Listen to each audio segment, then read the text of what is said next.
السلام عليكم ورحمة الله.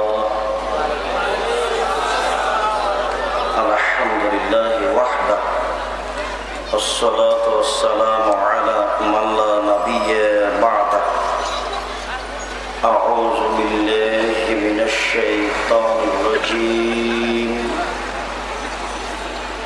يا أيها الذين آمنوا قوا أنفسكم وأهليكم نارا.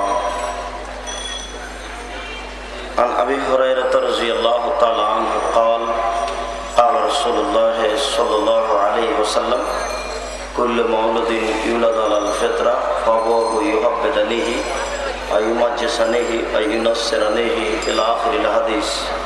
رواه البخاري মুসলিম. সম্মানিত উপস্থিতি, প্রশংসা আল্লাহর জন্য, শান্তি অবতীর্ণ হোক আল্লাহ রাসূলের উপর সাল্লাল্লাহু আলাইহি ওয়াসাল্লাম। আজকের এই দিনই বৈঠকে বক্তব্যের বিষয় পরিবার ও পারিবারিক জীবন। পরিবার ও পারিবারিক জীবন সম্পর্কে গুরুত্বপূর্ণ তথ্যবহুল বিবরণের চেষ্টা করব ইনশাআল্লাহুল আজিজ। প্রারম্ভে আপনাকে একটা কথা বলে রাখি, সেটা হচ্ছে যে এখন রাত 9টা তারও বেশি, এখনো বহু নারী রাস্তায় চলছে। আপনি আজকে সুন্দর করে সকালে দাড়ি চেঁচে এসেছেন, প্যান্টটা আপনার টাকনোর নিচে আছে কেন? এখনো শহরে মাঠে ঘাটে যেখানে সেখানে নারী কেন? এই জন্য যে পরিবার ও পারিবারিক জীবন সম্পর্কে তাদের কোনো অবগতি নেই। পিতা জানে না কাকে বলে পিতা, মাতা জানে না কাকে বলে মাতা। উভয়ে মনে করেছে যে আমাকে জন্ম দিতে হবে আর আমাকে প্রসব করাতে হবে। 4 বছর 4.5 বছর বয়স হলে আমাকে নিজে সহ স্কুলে নিয়ে যেতে হবে, আর রবি ঠাকুরের গান শোনাতে হবে, আর কিছু নাচ ড্যান্স শোনাতে হবে। এটা উভয় বুঝে নিয়েছে।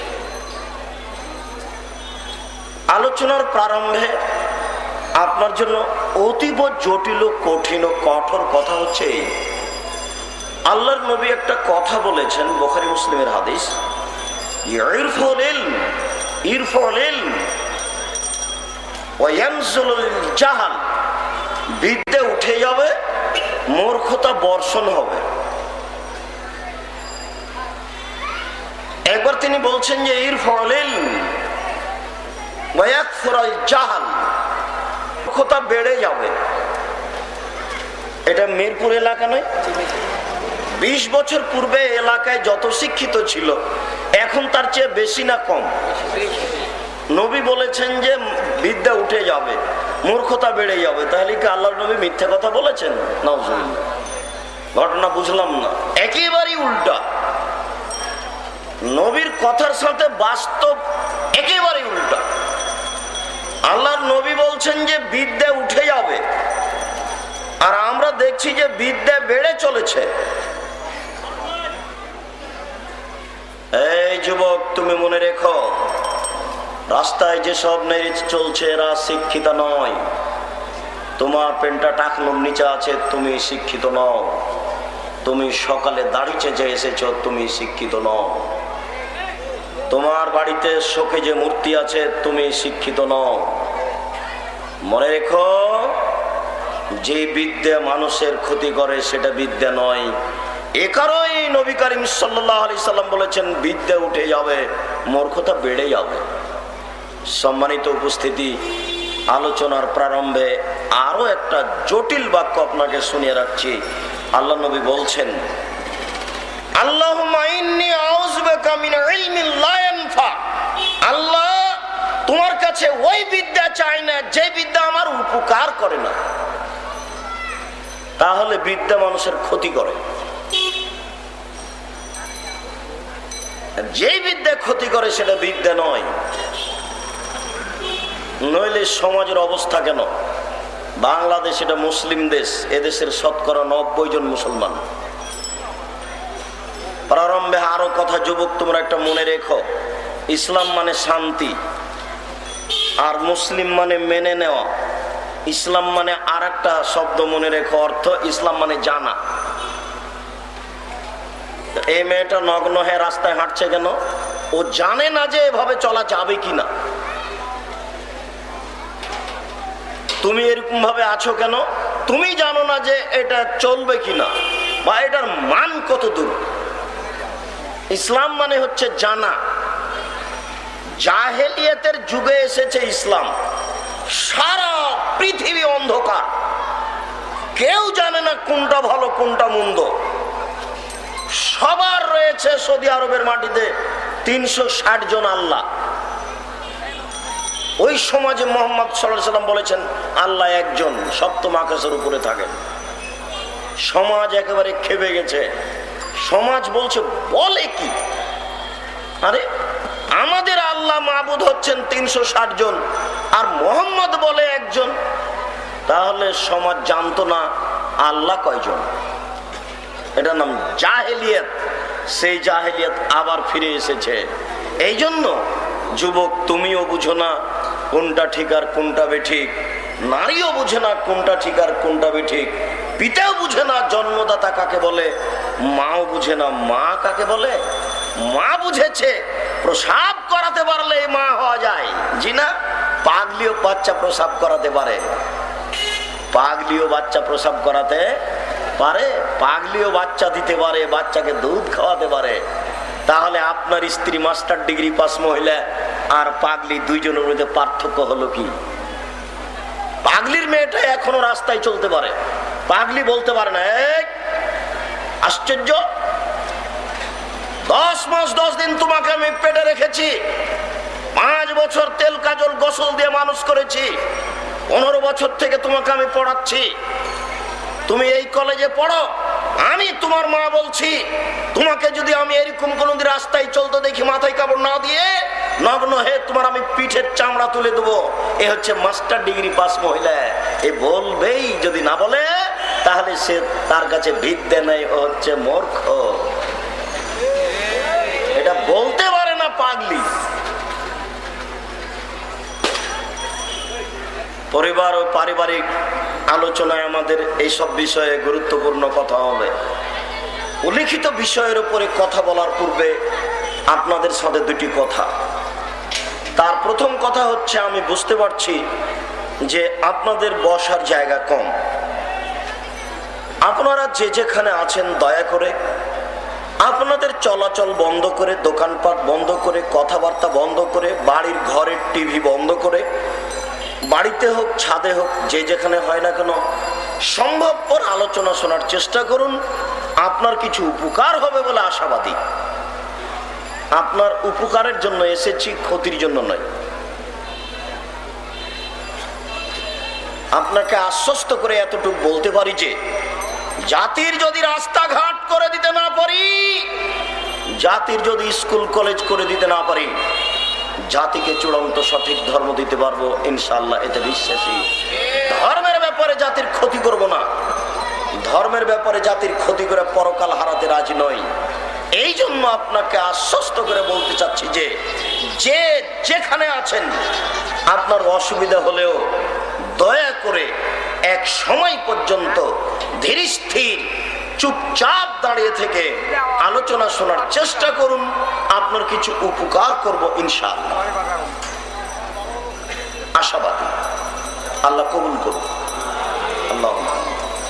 আপনাদের সাথে আমার আলোচনার প্রারম্ভে দ্বিতীয় কথা, আপনারা কারা, আপনাদের একটু পরিচয় কি। আপনাদের ব্যাপারে আল্লাহ তাআলা বলছেন ওয়াকালু সামিনা ওয়া আতানা। শ্রোতা হচ্ছে ওরাই যারা বলে মেনে শুনেছি ও মেনেছি। শুনে মানতে হবে, জরুরি। শুনে মানতে হবে, জরুরি। মানুষই মানে, মানুষই শুনে। কোরআন মাজিদ আল্লাহ তাআলা পাহাড়ের উপরে চাপালেন, আল্লাহ বললেন যে পাহাড় তোমাকে কোরআন মেনে চলতে হবে। তো পাহাড় বলছে জি না, আমরা তো কোরআন মানতে পারবো না। তো মানুষ বলছে যে পারবো। যেমন বলেছে মানুষ পারবো, তেমন আল্লাহ তাআলা বলছেন ইন্নাহু কানা যালুমান জাহুলা, মানুষ বড় জাহেল, মানুষ বড় জালেম। বাহ্যিক ভাবে মনে হচ্ছে কোরআন মেনে নিয়েই কি ভুল করলাম নাকি? যেমন বলেছি যে আমরা কোরআন মানতে পারবো, তেমন আল্লাহ তাআলা বলছেন মানুষ বড় জাহেল, মানুষ বড় জালেম। শুনুন, বুঝে মানে না যারা, তারাই হলো জালেম। জেনে শুনে মানে না যারা, তারাই হচ্ছে জালেম। জানার চেষ্টা করে না যারা, তারাই হচ্ছে জাহেল। জেনে মানে না যারা, তারাই হচ্ছে জালেম। জানার চেষ্টা করে না যারা, তারাই হচ্ছে জাহেল। আমি এই মাইকের সামনে 1 ঘন্টা বক্তব্য দেওয়ার পরে যদি বলি মাইক বড় জাহেল, আমার কথাই বুঝে না, তাহলে এটা মানাবে না।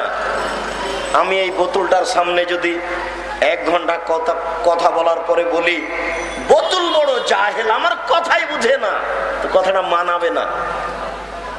গরুর সামনে 1 ঘন্টা কথা বলার পরে যদি বলি গরু বড় জাহেল, আমার কথাই বুঝে না, এটা মানাবে না। তাহলে জাহেল কথাটা গরুর উপরে চলে না, জাহেল কথাটা এই বোতলের উপরে চলে না, জাহেল কথাটা এই টেবিলের উপরে চলে না, জাহেল কথাটা মানুষের উপরে চলে। বুঝতে পারেননি? আজকের আলোচনায় আপনাকে বলবো যে এই রাস্তাঘাটে, আপনি বাড়িতে, যেখানে সেখানে যে অন্যায় কাজগুলি করছেন, এটা হচ্ছে আপনার জাহেলিয়াত, না জানা। আর জেনে যদি না মানেন তাহলে আপনি জালেম, অত্যাচারী।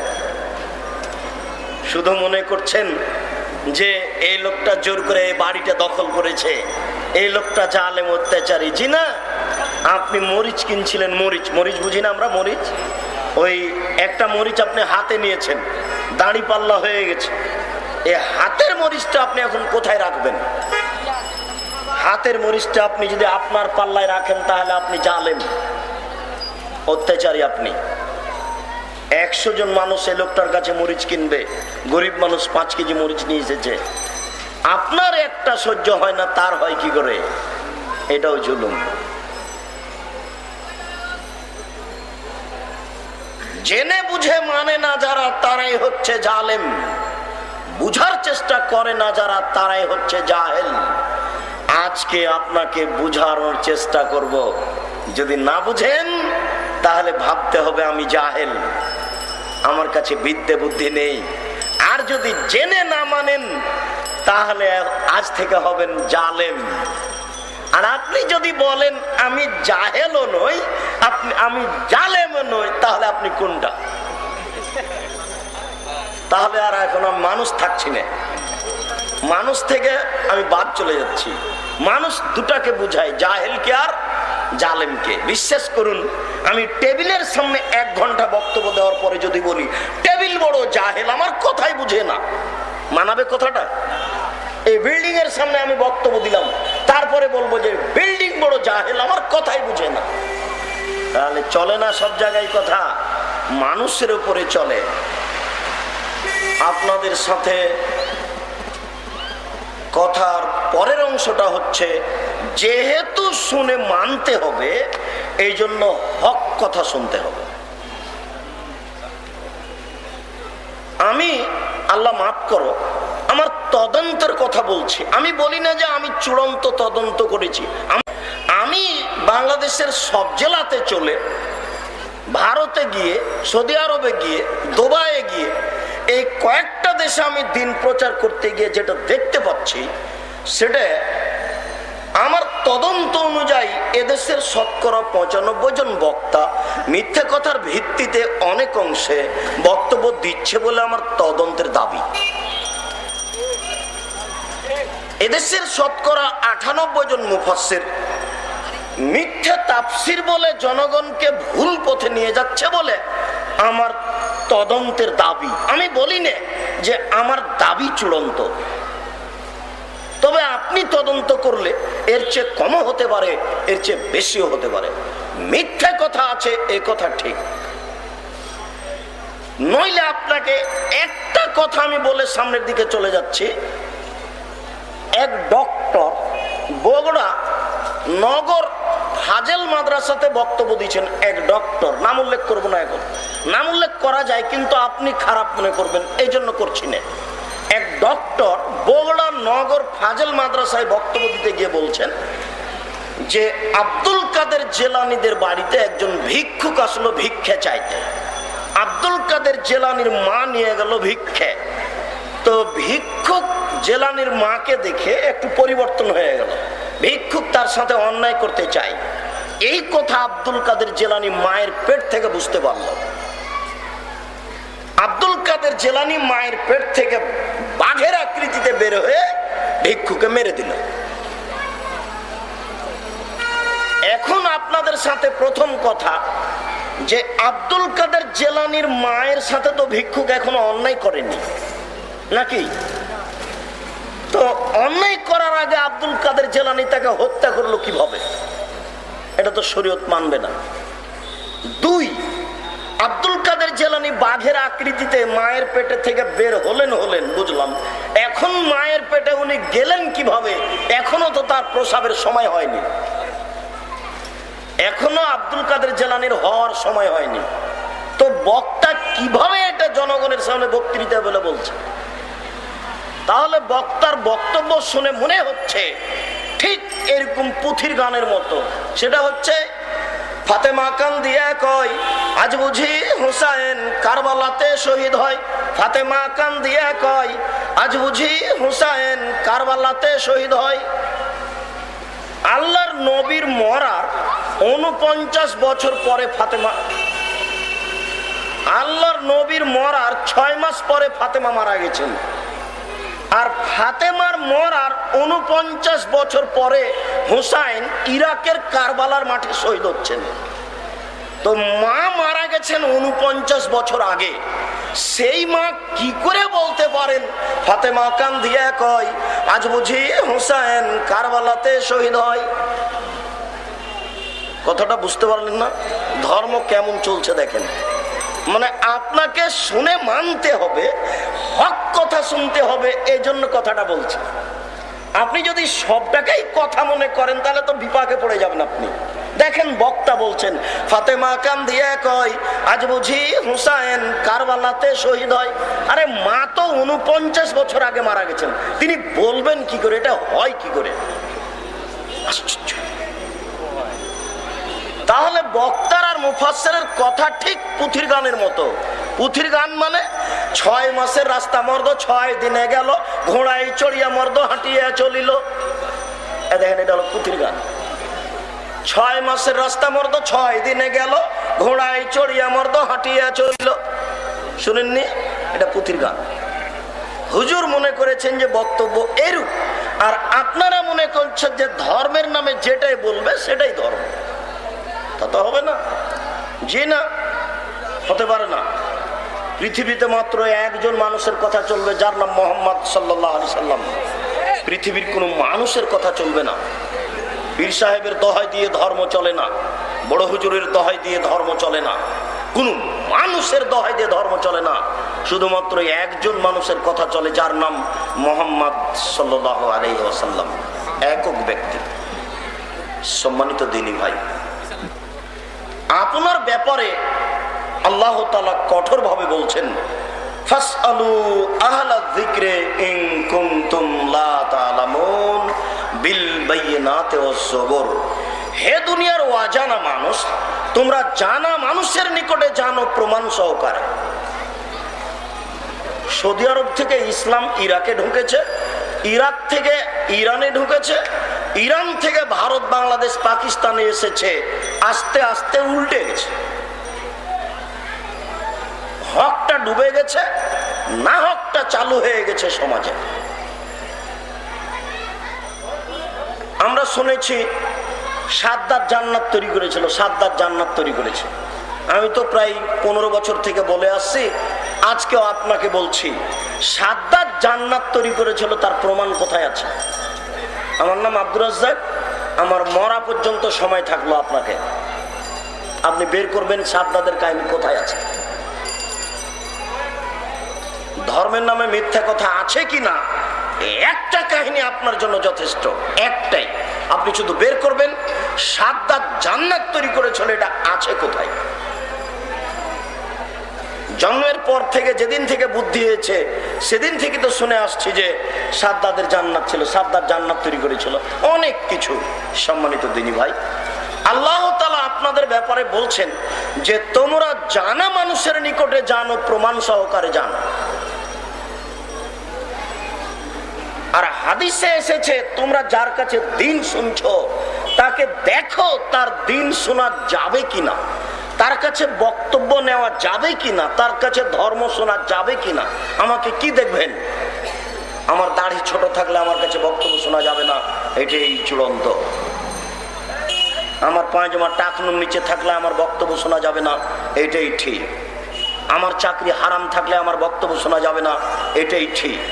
আমার মেয়ে নগ্ন হয়ে স্কুল কলেজে গেলে আমার বক্তব্য শোনা যাবে না, এটাই ঠিক। আমার স্ত্রী ছোট ব্লাউজ পরে বাজারে বাজারে ঘুরলে আমার বক্তব্য শোনা যাবে না, এটাই ঠিক। কেননা আমি ফাসেক, আমি হচ্ছে দায়ুস। আমার মেয়ে নগ্ন হয়ে স্কুল কলেজে যায় মানে আমি দায়ুস। শুনুন, 3 শ্রেণীর মানুষ জান্নাতে যাবে না, সিদ্ধান্ত 1450 বছর পূর্বে হয়েছে। 3 শ্রেণীর মানুষ জান্নাতে যাবে না, সিদ্ধান্ত 1450 বছর পূর্বে পাস হয়েছে। 3 শ্রেণীর মানুষ জান্নাতে যাবে না। আল্লাহর নবী বলছেন যে সালাসাতুন কাদ হারামাল্লাহু আলাইহিমাল জান্নাহ, 3 শ্রেণীর মানুষ রয়েছে যাদের উপরে জান্নাত হারাম, যাদের উপরে জান্নাত হারাম, যাদের উপরে জান্নাত হারাম। তার 1 শ্রেণীর মানুষ হচ্ছে মুদমিনুল খামর, নিয়মিত যারা বিড়ি তামাক জর্দা সিগারেট গুল নেশাদার দ্রব্য পান করে তারা জান্নাতে যাবে না।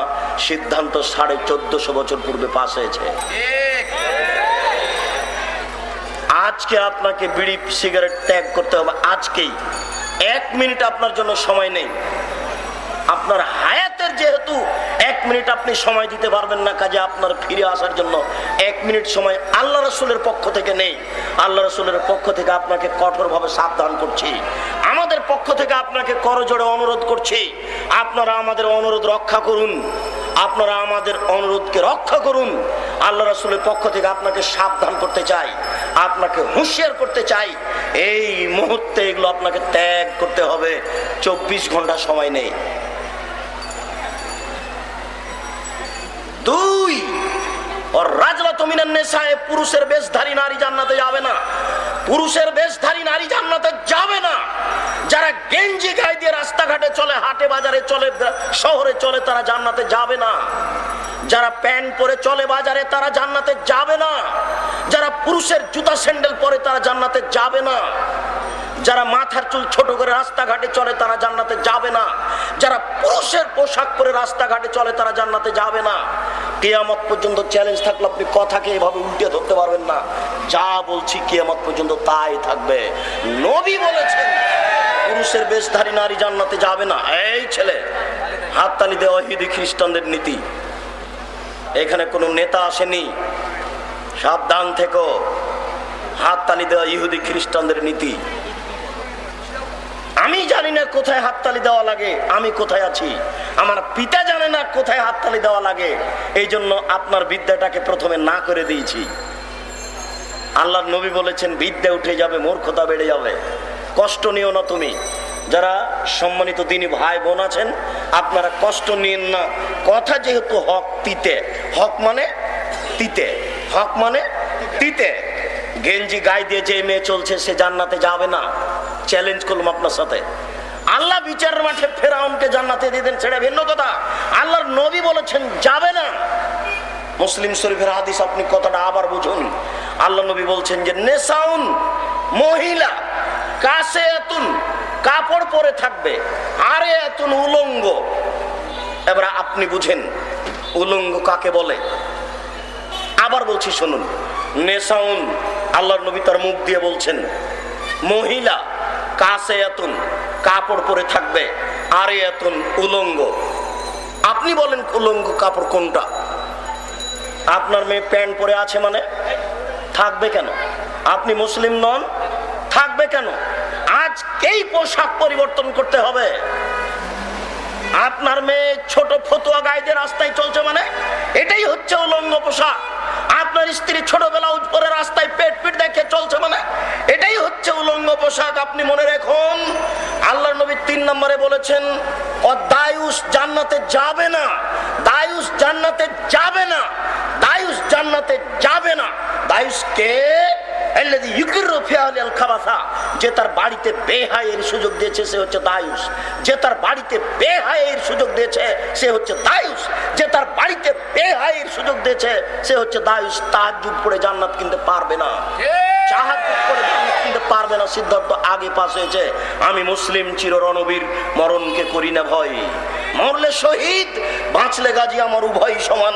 মরলেও জান্নাত, বাঁচলেও জান্নাত। আমি মুসলিম চির রণবীর, মরণকে করি না ভয়। মরাও যতটুকু, বাঁচাও ততটুকু, উভয় সমান। আপনিও মুসলিম, আজকে মাথা নত করতে হবে। 24 ঘন্টার মধ্যে মেয়ের পোশাক পরিবর্তন করতে হবে, নইলে আপনাকে আপনার নীতি পরিবর্তন করতে হবে। আমি মুসলিম নই। মুসলিম মানে মেনে নেওয়া, নইলে বক্তব্য ক্যাসেট হচ্ছে, মেশিনে ধরা পড়ছে। আপনাকে ভুল মিথ্যা প্রমাণ করতে হবে, নইলে মেনে নিতে হবে। মিথ্যা প্রমাণ করতে হবে, নইলে মেনে নিতে হবে। বিকল্প কোনো পথ নয়। আপনার পরিবর্তনের জন্য এসেছি, আপনি গ্রহণ করুন, অনুরোধ রক্ষা করুন। রাসূলের সতর্কবাণী আপনি গ্রহণ করুন। শুনুন, বলছিলাম 3 শ্রেণীর মানুষ জান্নাতে যাবে না। তার 1 শ্রেণীর মানুষ হচ্ছে পুরুষের বেশধারী নারী। এই নারীর ব্যাপারে রাসূল বলছেন, নেসাউন, মহিলা, কাছে এতন কাপড় পরে থাকবে আর এতন উলঙ্গ। এই মহিলার ব্যাপারে হাদিসের শেষে বলছেন, লায়াত খুল্লাল জান্নাহ, ওরা জান্নাতে যাবে না। লায়াত খুল্লাল জান্নাহ, ওরা জান্নাতে যাবে না। জান্নাতে তো যাবে না, যাবেই না। জান্নাতের সুগন্ধি পাওয়া যায় 1 মাসের দূরত্ব পথের মাথা হতে। জান্নাতের সুগন্ধি পাওয়া যায় 1 মাসের দূরত্ব পথের মাথা হতে। এখান থেকে একটা দ্রুতগামী ঘোড়া 1 মাস চললে যত যাবে, সেইখানে যদি কেউ দাঁড়িয়ে থাকে আর এখানে যদি জান্নাত থাকে, তাহলে তার গন্ধ পাওয়া যাবে, যে জান্নাতের গন্ধ। আল্লাহর নবী বলছেন, এই মেয়েটা জান্নাতে তো যাবে না, যাবে না, এই জান্নাতের গন্ধও পাবে না। মুসলিম, হাদিস মুসলিম। হাদিস মুসলিম বলে কি বললাম বুঝতে পেরেছেন? মুসলিম বলে বলতে চাইলাম, আম গাছে জাম ধরতে পারে, ধরে না। অমাবস্যার রাতে চাঁদ উঠতে পারে, উঠে না। সুঁয়ের ছিদ্র দিয়ে ফাল ঢুকতে পারে, ঢোকে না। এই কাজগুলি সম্ভব হয়ে যেতে পারে। আম গাছে জাম ধরে যেতে পারে, অমাবস্যার রাতে চাঁদ উঠে যেতে পারে, সুঁয়ের ছিদ্র দিয়ে ফাল ঢুকে যেতে পারে। কিন্তু যেই কথা বলছি সেই কথাতে সন্দেহ আছে বলে কিয়ামত পর্যন্ত কে যদি চেষ্টা করে, সরিষা ঢোকানো যাবে না। যা বলছি তাই থেকে যাবে। আমি মুসলিম শরীফের হাদিস বলে এই কথা বলতে চাইলাম। আপনাকে বলতে চেয়েছি, রাসূল সাল্লাল্লাহু আলাইহি সাল্লাম, আল্লাহ বলছেন যে তোমরা জানা মানুষের নিকটে জানো প্রমাণ সহকারে। জানা মানুষকে দেখো, আমাকে দেখতে হবে আমার বক্তব্য শোনা যাবে কিনা। আপনার অনেক কাজ আছে, জানা মানুষের কাছে জানতে হবে, প্রমাণ সহকারে জানতে হবে। একটা আপনাকে বলি, একটা প্রমাণের কথা আপনাকে বলি। আপনি ইমাম সাহেবকে জিজ্ঞাসা করুন, আচ্ছা ভাই, সালাম ফিরার পর পরে আপনি মাথায় হাত দেন কেন? সালাম ফিরার পর পরে আপনি মাথায় হাত দেন কেন? হাদিসে আছে। দয়া করে আমি আপনাকে উপেক্ষা করতে চাই না, আপনি আলেম মানুষ। আমি আগামী বৃহস্পতিবার আপনার কাছে আসব। আপনি এটা লিখে বাংলা অনুবাদ করে রাখবেন। এবার আপনি বৃহস্পতিবার আসেন, এসে বলেন, হুজুর একটু এটা চাচ্ছিলাম। আপনি খালি মুখের দিকে তাকালে বুঝতে পারবেন কেমন করে। হুজুর আনছান আনছান করে, হুজুর দেখি কেমন কেমন করে। হুজুর বলছেন যে বড় হুজুর বলেছেন, হুজুর গানে দিন বলেছেন। বেটা, বড় হুজুর কে? বড় হুজুর কে? বড় হুজুর আবার কে? হুজুর গানে দিন আবার কে? হুজুর গানে দিন তো দূরের কথা, পীর সাহেব তো দূরের কথা। স্বয়ং যদি উমর রাদিয়াল্লাহু তাআলা আনহু কোনো কথা বলেন, সেই কথা যদি নবীর না হয় তাহলে তা বাতিল হবে। পীর সাহেব তো দূরের কথা, বড় হুজুর তো দূরের কথা, বুজুর্গানের দিন তো দূরের কথা। স্বয়ং উমর রাদিয়াল্লাহু তাআলা আনহু যদি কোনো কথা বলেন, সেই কথা যদি নবীর না হয় তাহলে তা বাতিল হবে। সেই কথা যদি নবীর না হয় তাহলে তা বাতিল হবে। উমর মানে? উমর বললাম কেন? উমর মানে উমার বললাম কেন? উমার মানে উমার এত বড় মানুষ, উমার এত বড় মানুষ, উমার এত বড় মানুষ। আল্লাহ নবী বলছেন, উমার তুমি যে রাস্তা দিয়ে চলো সে রাস্তা দিয়ে শয়তান হাঁটে না।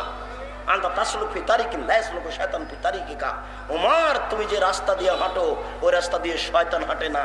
আপনার পীর সাহেবের রাস্তা দিয়ে শয়তান হাঁটে না। আপনার বুজুর্গানে দিনের রাস্তা দিয়ে শয়তান হাঁটে না।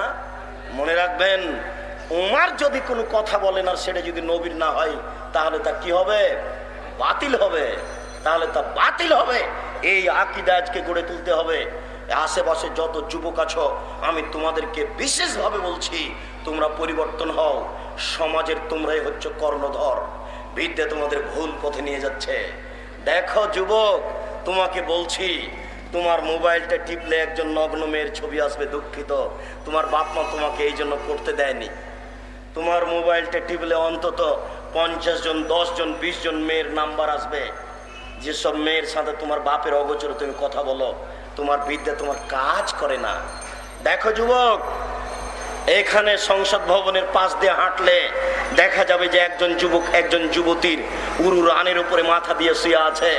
সকাল 10টায় যদি মাথা দিয়ে শয়, বিকেল 5টা পর্যন্ত যদি মাথা দিয়ে শুয়ে থাকে, কেউ কিছু বলে না। এই রাস্তা দিয়ে চেয়ারম্যান হাঁটেন, মেম্বার হাঁটেন, মন্ত্রী হাঁটেন, অফিসার হাঁটেন, দারোগা হাঁটেন, সব মানুষের রাস্তা দিয়ে যায়, কেউ কিছু বলে না। বলা নাকি যায় না, বলা নাকি অপরাধ, এটা নাকি পশুর জগৎ, সবাই নাকি পশু, কেউ নাকি কিছু বলতে পারে না। আরে আমি মুসলিম চিররণবীর, বলতে পারি না মানে? বলেন কি আপনি বলতে পারি না মানে? আল্লাহ নবী বলছেন, মানরা মিনকুম মুনকারান ফালিগাইয়িরহু বিয়াদিহি ফাইলাম ইস্তাতাফ বিলিসানিহি ফাইলাম ইস্তাতাফ বিকলবিহি যালিকা আযফুল ঈমান। যে কোনো অন্যায় দেখলে জোর করে ঠেকাতে হবে, যে কোনো অন্যায় দেখলে জোর করে ঠেকাতে হবে, যে কোনো অন্যায় দেখলে জোর করে ঠেকাতে হবে। সম্ভব না হলে বলতে হবে, দেখো এইভাবে বসে থাকা ঠিক নয়। জোর করে যদি ঠেকাতে না পারি তাহলে বলতে হবে, দেখো এটা ঠিক নয়। নগ্ন ছবি চলছে, বাপের উচিত লাথি মেরে টিভি ভেঙে দেওয়া, বা চাচার উচিত ছেলের 2 কানে ইয়ারফোন লাগা আছে, ইন্ডিয়ার নগ্ন গান চলছে, চাচা দেখে, বাপ মা দেখে। কে বলেছে বাপ মা শিক্ষিত? জি না। হাত ধরে সে এবার ছুঁড়ে ইয়ারফোনটা নিয়ে ছিঁড়ে ফেলে দেওয়া উচিত। এটা জোর করে ঠেকাতে হবে বাপকে, চাচাকে। দায়িত্বশীলকে যদি সম্ভব না হয় তাহলে বলতে হবে, বেটা এটা ঠিক নয়, বাবা এটা ঠিক নয়। এটাও যদি সম্ভব না হয় তাহলে বলতে হবে, তোমাকে ঘৃণা করি, তোমার কাজকে ঘৃণা করি, আমি সরে গেলাম। বাঁচার 3টে পথ, বুঝতে পারেননি? বাঁচার 3টে পথ। কই বসে আছে? এখনো বসে আছে, কেউ কিছু বলে না। এদেশে মুসলমান নেই। সম্মানিত দিনী ভাই, আপনাকে আমি কি দিয়ে বুঝাই? নবী করিম সাল্লাল্লাহু আলাইহি সাল্লাম একবার বাজনা শুনে, গান বাজনা শুনে 2 কানে আঙ্গুল ঢুকিয়ে দিলেন। ফানানি তারিকে আঙ্গুল ঢুকিয়ে দিয়ে তিনি রাস্তা থেকে দূরে সরে গেলেন। রাস্তা থেকে দূরে সরে গিয়ে বলছেন, আব্দুল্লাহ ইবনে উমর, হাল তাসমাউ শাইআন, তুমি কি এখন কিছু শুনতে পাচ্ছ? তখন আব্দুল্লাহ ইবনে উমর বলছেন, জি না, আমি এখন কোনো বাজনা শুনতে পাচ্ছি না। ফারাফাইজ বাই হেবিন ওজনাই হে, তখন তিনি তার 2 কান থেকে তার 2 আঙ্গুল সরিয়ে নিলেন। বলুন আপনি, বাজনা হারাম না হালাল? বাজনা একেবারে হারাম, বাজনা একেবারে হারাম, বাজনা একেবারে হারাম, বাজনা সম্পূর্ণরূপে হারাম। আপনার ছেলের 2 কানে কি করে বাজনার ইয়ারফোন লাগা থাকতে পারে? কে বলেছে আপনি মাস্টার ডিগ্রি পাস মানুষ? কে বলেছে আপনি বিশ্ববিদ্যালয়ের শিক্ষক? জি না। আপনাকে মাটিতে মিশিয়ে দেওয়া যায় মনে করলে। মনে দেখবেন আপনি, আপনার প্রতিটা পদক্ষেপে ভুল আছে, আপনি কষ্ট নিয়েন না। আপনার মোবাইলটা রিং হচ্ছে, আপনি রিং হচ্ছে অন করে দিয়ে বলছেন, হ্যালো। জি না, অন করে বলতে হবে, আসসালামু আলাইকুম। জি, কে কি বলছিলেন? এটাও শিষ্টাচার, ওটাও শিষ্টাচার। এই কথা আপনাকে আবার বলবো। আমি তো বলি না হ্যালো, আপনি বলেন। কেন? আপনি মাস্টার ডিগ্রি পাস করেছেন, কে আপনাকে এই বিদ্যা শিখালো? 1 গ্লাস পানি আপনাকে দিল, আমাকে 1 গ্লাস পানি দিল, আমি পানি নিয়ে বললাম জাযাকাল্লাহ খায়ের, আপনি পানি হাতে নিয়ে বলছেন থ্যাংক ইউ। এটাও শিষ্টাচার, ওটাও শিষ্টাচার। আপনাকে একটা ছেলেকে কি বলতে হবে এটা জানা নাই আপনার। শুনুন, আমার বড় ভাই আমার আব্বা বিদায় হচ্ছে, তখন আমি বলছি আস্তাগফিরুল্লাহ দীনাকা আমানাতাকা ওয়া আখিরা আমালিক ওয়া যাওয়াদাকা আল্লাহু তাকওয়া গাফারা যামবাক ওয়া ইয়াসসারা লাকাল খায়রা হাইসুমা কুনতা। আব্বা, বড় ভাই, ভাইয়ে, আপনার সবকিছুকে আল্লাহর নিকটে গচ্ছিত রাখলাম। আল্লাহ আপনাকে ক্ষমা করুন, আল্লাহ আপনাকে পরহেজগারিতা দান করুন, আপনি যেখানেই থাকুন না কেন আল্লাহ আপনাকে নিরাপদে রাখুন। আমি এই বলে বিদায় দিচ্ছি, আর আপনি বিদায় দিচ্ছেন এইভাবে, tata bye bye, tata bye bye. আর আপনার স্ত্রীও বাচ্চাটাকে কোলে করে, দুধের বাচ্চা, দুধের বাচ্চার হাতটা ধরে বলছে বলো তোমার চাচুকে, বলো তোমার চাচুকে, ভাই বলো তোমার চাচুকে, বলো টাটা বাই বাই। সবাই অশিক্ষিত, এর মা, এর বাপ, এর পরিবার, একেবারে সবাই ফিরে আসার কোনো পথ নেই। আল্লাহ নবী বলছেন এর ফল বিদ্যা উঠে যাবে, একসরাল জাহাল, মূর্খতা বেড়ে যাবে। দেখেন মূর্খতা কাকে বলে। সম্মানিত দিনী ভাই, আপনাদের একটু পরিচয় পেশ করে একটু আমাদের পরিচয় পেশ করি। আমরা কারা, আমাদের একটু পরিচয় আছে।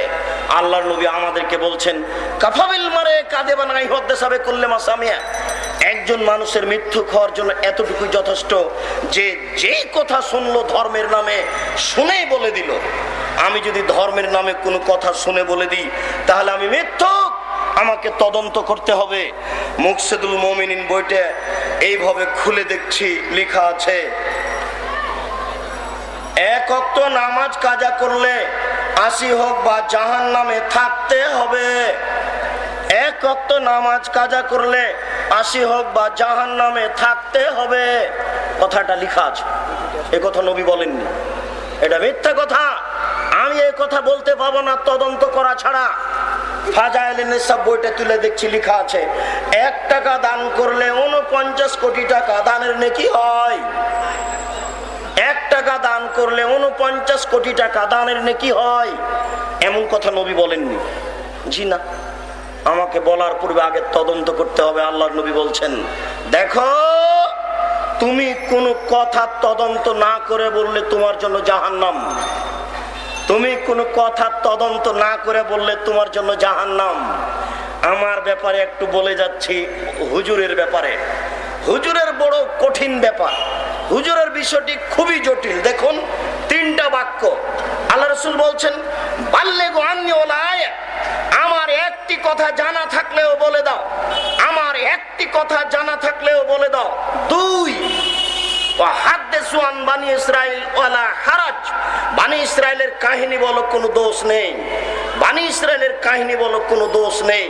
এবার ৩য় বাক্যটা আসলো ওমান কাযাবা আলাইয়া মুতাআম্মিদান ফালিয়াতাবাওয়া মাকআদাহু মিনান নার, কেউ যদি কোনো কথা আমার দিকে ধাবিত করে সেই কথা যদি আমার না হয় তাহলে তার থাকার জায়গা জাহান্নাম। কেউ যদি কোনো কথা আমার দিকে ধাবিত করে সেই কথা যদি আমার না হয় তাহলে তার থাকার জায়গা জাহান্নাম। আমরা যখন ক্লাস 2-এ পড়েছিলাম তখন লেখা ছিল নবী যে রাস্তা দিয়ে হাঁটতেন একজন বুড়ি সে রাস্তায় কাঁটা পুঁতে রাখত। নবীর পায়ে কাঁটা ফুটলে বুড়ি বড় খুশি হতো। একদিন নবী দেখলেন রাস্তায় কাঁটা নেই, নবী ভাবলেন বুড়ির কোনো অসুখ হয়েছে, তাই তিনি বুড়ির বাড়ি গেলেন, দেখলেন সত্যি বুড়ি অসুস্থ, তিনি তার পরিচর্যা করলেন। ঘটনা একেবারেই মিথ্যা, ডাহা মিথ্যা, কিয়ামত পর্যন্ত প্রমাণ হবে না। অবাক, ক্লাস 3-র বইয়ে লেখা আছে যে ইব্রাহিম আলাইহিস সালামের বাড়িতে ফকির ঢুকলো ভিক্ষা চাইতে। ইব্রাহিম আলাইহিস সালাম ভিক্ষা দিলেন, ভিক্ষুক বিসমিল্লাহ বলে খায়নি, এই জন্য ইব্রাহিম আলাইহিস সালাম প্লেটটা কেড়ে নিয়ে তাকে ধাক্কা মেরে বের করে দিলেন। ইব্রাহিম আলাইহিস সালাম এত অভদ্র মানুষ নন। পৃথিবীতে দ্বিতীয় মহাভদ্র পুরুষ কে বলেন তো? ইব্রাহিম আলাইহিস সালাম। পৃথিবীতে মহামানব দ্বিতীয় ভদ্র পুরুষ হচ্ছেন ইব্রাহিম আলাইহিস সালাম। সবচেয়ে বড় সম্মানী মহামানব হচ্ছেন মুহাম্মদ সাল্লাল্লাহু আলাইহি সাল্লাম। পৃথিবীতে দ্বিতীয় মহামানব হচ্ছেন ইব্রাহিম আলাইহিস সালাম।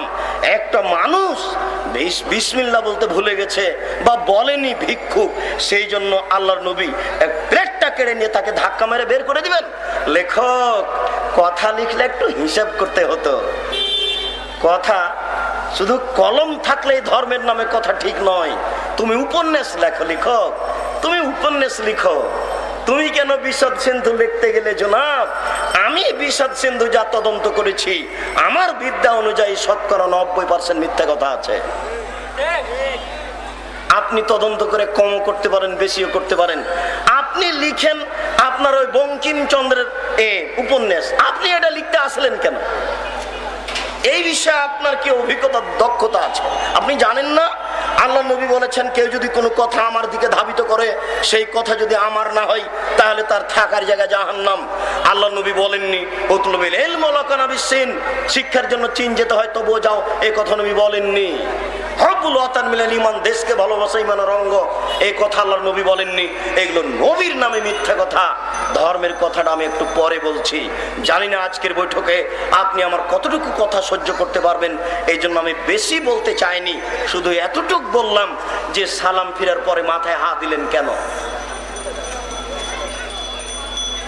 চলেন বাইতুল মুকাররমে আপনাকে দেখাচ্ছি। আপনার এই পাশের মসজিদে আপনি চলেন, দেখাচ্ছি আপনাকে। দুইজনের মাঝে 2 হাত ফাঁকা আছে, অর্ধ হাত ফাঁকা আছে। বাইতুল মুকাররম জাতীয় মসজিদ, দুইজনের মাঝে জায়গাতে 5 হাত ফাঁকা আছে। নবী বলছেন ফাঁকা বন্ধ করো, শয়তান আমি ঢুকতে দেখছি। যেই ব্যক্তি ফাঁকা বন্ধ করবে, আল্লাহ তার জন্য জান্নাতে ঘর বানাবে। যে ব্যক্তি ফাঁকা বন্ধ করবে, আল্লাহ তার জন্য জান্নাতে ঘর বানাবে। ধর্ম নিজের মতো করে মানা যায় না।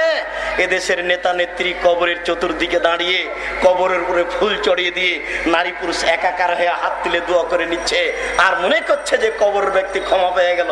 জি না, অসম্ভব। ধর্ম রাজশাহী চাঁপাইনবাবগঞ্জের হাওয়াই লাড্ডু নয়। दोनों हाथ में लड्डू है, जो चाहे उसको खा ले, जो चाहे उसको छोड़ दे। এটা ধর্ম রাজশাহী চাঁপাইনবাবগঞ্জের হাওয়াই লাড্ডু নয়। এদেশের নেতা নেত্রী কবরের চতুর্দিকে দাঁড়িয়ে নারী পুরুষ একাকার হয়ে হিন্দু মানুষটা হাত তুলে আছে। হিন্দু মানুষটা দেখেন না আপনি? হিন্দু মানুষটা হাত তুলে আছে। অভাগ্য মানুষ এত পিছিয়ে পড়ে গেছে, মানুষ এত অজ্ঞ, মানুষ এত অজ্ঞ, মানুষ এত জাহেল। বুঝলাম না আল্লাহ কি পাগল পেল না কি, ব্যাপারটা কি বুঝতে পারি না। মোহাম্মদ সাল্লাল্লাহু আলাইহি সাল্লামের ধর্ম কি এরা কিছু নিজের মতো করে নিল এত তাড়াতাড়ি কি করে? আশ্চর্য, ভাবাই যায়। 10 তলা বিল্ডিং করেছেন, হুজুরকে ডেকে নিয়ে কোরআন পড়াতে হবে কেন? কে বলেছে হুজুরকে ডেকে কোরআন পড়াতে হবে? আপনার যদি ভয়ের আশঙ্কা থাকে, আপনি সূরা নাস ফালাক পড়েন। আপনার যদি বরকতের ইচ্ছা থাকে, আপনি সূরা বাকারার শেষ 2 আয়াত পড়েন। কোরআন তেলাওয়াত করে ঘরকে বৈধ করার জন্য কোরআন আসেনি। এদেশের যখন অনুষ্ঠান শুরু হচ্ছে সেন্টারে, তখন কোরআন মাজিদ দিয়ে শুরু হচ্ছে। একটু পরে ল্যাংটা মেয়ে নাচছে। কোরআন মাজিদ এত ছোট জিনিস নয়। ছি ছি ছি, কে ঠেকাবে? আজকে আদর্শের আলোচনা করে আপনার পরিবারকে ঠিক করতে চাই। আগে পরিবার ঠিক হলে জাতি ঠিক হবে, পরিবার ঠিক হলে দেশ ঠিক হবে। আপনার একটা পরিবার যদি ঠিক হয়, তাহলে ইনশাআল্লাহ আলহামদুলিল্লাহ সারা দুনিয়া জাহেল। ইব্রাহিম আলাইহিস সালামের পরিবার একাই মুসলমান। ইব্রাহিম আলাইহিস সালামের চলে, আমার চলে না। ইব্রাহিম আলাইহিস সালামের চলে, আমার চলে না। আপনার পরিবারকে যদি ঠিক করতে পারি, তাহলে ইনশাআল্লাহ সফলতা অর্জন করতে পারবো। 1 মিনিট ইব্রাহিম আলাইহিস সালামের পরিবারটা দেখে আমি সামনের দিকে যাচ্ছি। আপনি দেখুন, ইব্রাহিম আলাইহিস সালামের পরিবার একটাই পরিবার মুসলমান, বাকি এই পৃথিবীতে আর কোনো পরিবার মুসলমান নেই। দাখালা ইব্রাহিম কারিয়াতান, ইব্রাহিম আলাইহিস সালাম একটা গ্রামে প্রবেশ করলেন। সেই গ্রামে ছিল স্বৈরাচারী শাসক। স্বৈরাচারী শাসককে বলা হলো, ইব্রাহিমের সাথে একজন মেয়ে রয়েছে, সে অতীব সুন্দরী। সৌদি আরবের বুকে, আরব ভূখণ্ডে যত নারী আছে তার মধ্যে সবচেয়ে সুন্দরী এই ইব্রাহিম আলাইহিস সালামের সাথে যে নারী আছে, যার নাম সারা। একজন লোক স্বৈরাচারী লোককে পাশ স্বৈরাচারী শাসক পাঠালো ইব্রাহিম আলাইহিস সালামের কাছে। বলা, হে আল্লাতি মাক, ইব্রাহিম আপনার সাথে যে মহিলা রয়েছে সে কে? তখন ইব্রাহিম আলাইহিস সালাম বলছেন, হোয়া হে উক্তি, সে আমার বোন। এই কথা বলার পরে ইব্রাহিম আলাইহিস সালাম তার স্ত্রীর কাছে ফিরে যাচ্ছেন। তার স্ত্রীর কাছে ফিরে গিয়ে বলছেন, সারা শোনো, লা তুকাদ্দিবি বিহাদিসি, তুমি যেন আমাকে মিথ্যুক প্রমাণ করো না। আন্নি কাদ আখবার তোমার নাকি উক্তি, আমি কিন্তু তাদের বলে দিয়েছি তুমি আমার বোন। এই দেশে স্বামী স্ত্রী পার হতে পারে না। আমি যদি বলি যে এটা আমার স্ত্রী, তাহলে আমাদেরকে আটকে দিবে।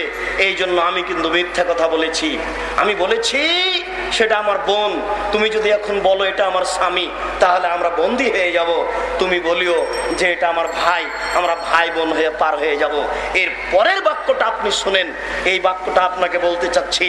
এরপরে তিনি বলছেন, সারা মনে রেখো, আমি আর তুমি ছাড়া এই মাটির উপরে কোনো মুসলমান নেই। লাইসা আহাদুন মুসলিম আলা ওয়াজহিল আরজ, আমি আর তুমি ছাড়া এই মাটির উপরে আর কোন মুসলিম পরিবার নেই। আপনি অত হতাশা হচ্ছেন কেন যে পর্দাটা সরালে দেখতে পাবো হাজার হাজার উলঙ্গ মেয়ে হাঁটছে, তাহলে আমার ঈমান কিভাবে টিকবে? আপনি অত নিরাশা হচ্ছেন কেন? সারা পৃথিবী উল্টে আছে। ইব্রাহিম আলাইহিস সালাম একাই ঠিক চলে, আমার চলবে না? অবশ্যই চলবে। কাল থেকে আমার মেয়ে এই রাস্তা দিয়ে হাঁটবে হাত মোজা দিয়ে, পা মোজা দিয়ে, উন্নত মানের পোশাক পরে, চশমা চোখে লাগিয়ে কলেজে যাবে, সম্ভ্রান্ত পরিবারের মেয়ে যাবে। এই মেয়েটা নগ্ন, সেজন্য আমার মেয়েকে নগ্ন হতে হবে। কে বলেছে? আমার পরিবারের জন্য আমি জিম্মেদার, আমি দায়ী। ওর জন্য সে জবাব দিবে, আমাকে দিতে হবে না। কবর কি জিনিস মরলে বোঝা যাবে, কিয়ামত কি জিনিস মরলে বোঝা যাবে, জাহান্নাম কি জিনিস মরলে বোঝা যাবে। অতএব তার বিষয়টি আমার নয়, আমার বিষয়টি আমার।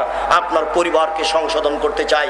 সম্মানিত দিনী ভাই, বলছিলাম হুজুরকে তদন্ত করে কথা বলতে হবে, নইলে হুজুরের জাহান্নাম। কথার প্রারম্ভে আর একটি জটিল কথা বলি এখানে, সেটা হচ্ছে এই, একজন মানুষ চুরি করলে জাহান্নামে যাবে এ কথা নবী বলেননি।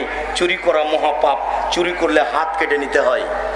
একজন মানুষ সুদ খেলে জাহান্নামে যাবে এ কথা নবী বলেননি। সুদ মহাপাপ, সুদ এত বড় পাপ, সুদ এত বড় পাপ, সুদ এত জঘন্য পাপ, সুদ এত ঘৃণিত পাপ। সুদের সাথে আল্লাহর নবী যে ভাষা ব্যবহার করেছেন, সেই ভাষাগুলি পৃথিবীর কোনো পাপের সাথে ব্যবহার করেননি। শুনতে কেমন কেমন লাগে। আল্লাহ রাসূল বলছেন, মায়াকুল দিরহাম রিবা ওয়া ইয়ালাম আসাদু মিন সিত্তাতি ওয়া সালাসিনা জিনিয়া। কে যদি জেনে শুনে 1 টাকা সুদ খায়, 36 বার জেনা করে যত পাপ হবে, 1 টাকা সুদ খেলে তার চেয়ে বেশি পাপ হবে। দেখেন তো ভাষাটা কেমন, শুনতে কেমন লাগে। আল্লাহ রাসূল বলছেন, আর রিবা সাবুনা জুজান আইসার হায়ান কারজুল মাহু। সুদের পাপের 70টি ভাগ রয়েছে। ছোট ভাগ হলো মার সাথে জেনা করলে যেমন পাপ হয়, সুদের পাপের 70টি ভাগ রয়েছে। ছোট ভাগ হলো মার সাথে জেনা করলে যেমন পাপ হয়। আল্লাহ রাসূল বলছেন, যে সুদ খাবে তাকে রক্তের নদীতে ফেলে দিয়ে 5 থেকে পাথর মেরে তার মুখকে ভেঙে চৌচির করা হবে। যে সুদ খাবে তাকে রক্তের নদীতে ফেলে দিয়ে 5 থেকে পাথর মেরে তার মুখকে ভেঙে চৌচির করা হবে। সুদ খাওয়ার নেহায়াত অন্যায়। আপনি আজকে বলুন, তবে আপনার পাপ ক্ষমা হওয়া সহজ। আপনার পাপ ক্ষমা হওয়া সহজ, আপনার পাপ ক্ষমা হওয়া সহজ। এদেশের এমপি, মন্ত্রী, চেয়ারম্যান, মেম্বারের, গ্রাম্য দায়িত্বশীলের পাপ ক্ষমা হওয়া সহজ নয়।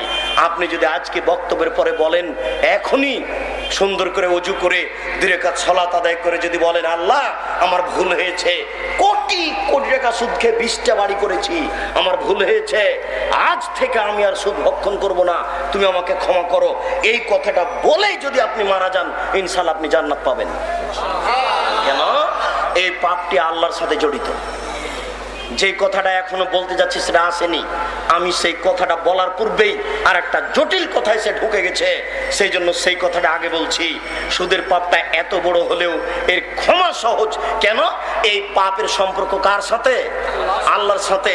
এবার বলছি, চেয়ারম্যান সাহেব আপনাকে, ও এমপি মন্ত্রী সাহেব আপনাকে বলছি, ও প্রিন্সিপাল সাহেব, ভাইস চ্যান্সেলর সাহেব, হেড মুদারিস সাহেব, গ্রাম্য সর্দার সাহেব আপনাকে বলছি, আপনার যদি 1টা টাকা আত্মসাৎ থাকে, আপনি যদি 1টা টিন চুরি করে থাকেন, 1টা টিন, আপনি যদি 1টা টিন আত্মসাৎ করে থাকেন, বাকি জীবন যদি আপনি কাবা ঘরের গিলাফ ধরে কাঁদেন, আপনার এই পাপ ক্ষমা হবে না। আপনি মরা পর্যন্ত যদি এই পাপের জন্য ক্ষমা চান, আপনার এই পাপ ক্ষমা হবে না। শুনুন, এই পাপ যদি ক্ষমা হয়ে যায় আল্লাহ হবেন অত্যাচারী, এই পাপ যদি ক্ষমা হয়ে যায় আল্লাহ হবেন অত্যাচারী, এই পাপ যদি ক্ষমা হয়ে যায় আল্লাহ হবেন অত্যাচারী। আল্লাহ বলছেন ইন্নী হারামতু যুলমা আলাইয়া, আমি আমার উপর অত্যাচারকে হারাম করেছি, আমি আল্লাহ অত্যাচার করব না, আমি আল্লাহ অত্যাচার করব না, আমি আল্লাহ অত্যাচার করব না। মন্ত্রী সাহেব, টাকা আপনার নয়, এটা আমার জনগণের টাকা, জনগণকে টাকা ফেরত দেওয়া পূর্ব পর্যন্ত এই পাপ ক্ষমা হবে না। এটা খুবই কঠিন। এক কথার মধ্যে আর এক কথা এসে ঢুকেছে, এই জন্য আপনাকে কথাটা সতর্ক করে জানিয়ে দিলাম। দায়িত্ব খুব কঠিন জিনিস। আল্লাহর নবী বলছেন কাউকে যদি দুইজনের দায়িত্বশীল করা হয় তাহলে তাকে ছুরি দিয়ে ছুরিবিহীন জবে করা হলো। কাউকে যদি দুইজনের দায়িত্ব দেওয়া হয় তাহলে তাকে ছুরিবিহীন জবে করা হলো। কাউকে যদি দুইজনের দায়িত্ব দেওয়া হয় তাহলে তাকে ছুরিবিহীন জবে করা হলো। কথাটা বুঝতে পারলাম না। তাকে ছুরিবিহীন জবে করা হলো মানে দায়িত্ব এত কঠিন, দায়িত্ব এত কঠিন। আপনি যদি ঠিকভাবে করেন ইহকাল হারাবে, যদি বেঠিকভাবে করেন পরকাল হারাবে। দায়িত্বের কোনোটাই টিকে না। এই জন্য দায়িত্ব দুইজনের যদি দেওয়া হয় তাহলে তাকে ছুরিবিহীন জবে করা হলো। এখন আমি বুঝাতে পারিনি, মনে হয় আমরা মনে করছি শিক্ষিত মানুষ সবাই আছি, কথা সহজেই বুঝেছি, বুঝতে পারিনি কথা।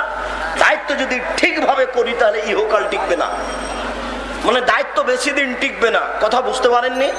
দায়িত্ব যদি ঠিকভাবে করি, উমারের দায়িত্ব টিকে না, দায়িত্ব ঠিকভাবে করলে ইহকাল টিকবে না। আর দায়িত্ব যদি বেঠিকভাবে করি তাহলে পরকাল টিকবে না। এই জন্য যাকে দুইজনের দায়িত্ব দেওয়া হলো তাকে যেন ছুরিবিহীন জবে করা হলো। যারা দায়িত্ব পালন করছেন এদেশের সর্বস্তরের দায়িত্বশীল, আপনাকে রাসূলের পক্ষ থেকে সতর্ক করছি, আপনি এই দায়িত্ব ছেড়ে দ্রুত চলে আসেন, আপনি ঘরে লুকিয়ে যান। আপনাকে এই বিষয়ে আমি কথা বলবো। আপনার ঘরে ঢুকে ছাড়া এখন বাঁচার কোনো পথ নেই। আমি যে কথা বলতে চাচ্ছি, সুদ এত বড় পাপ, এরপরেও ক্ষমা হয়ে যাবে। এরপরেও সুদ খেলে লোকটা জাহান্নামে যাবে এ কথা নবী বলেননি। সুদ খেলে লোকটা জাহান্নামে যাবে এ কথা নবী বলেননি। আল্লাহ নবী বলছেন কেউ যদি কোনো কথা আমার দিকে ধাবিত করে, সেই কথা যদি আমার না হয় তাহলে তার থাকার জায়গা সরাসরি জাহান্নাম। এখনো বুঝাতে পারিনি।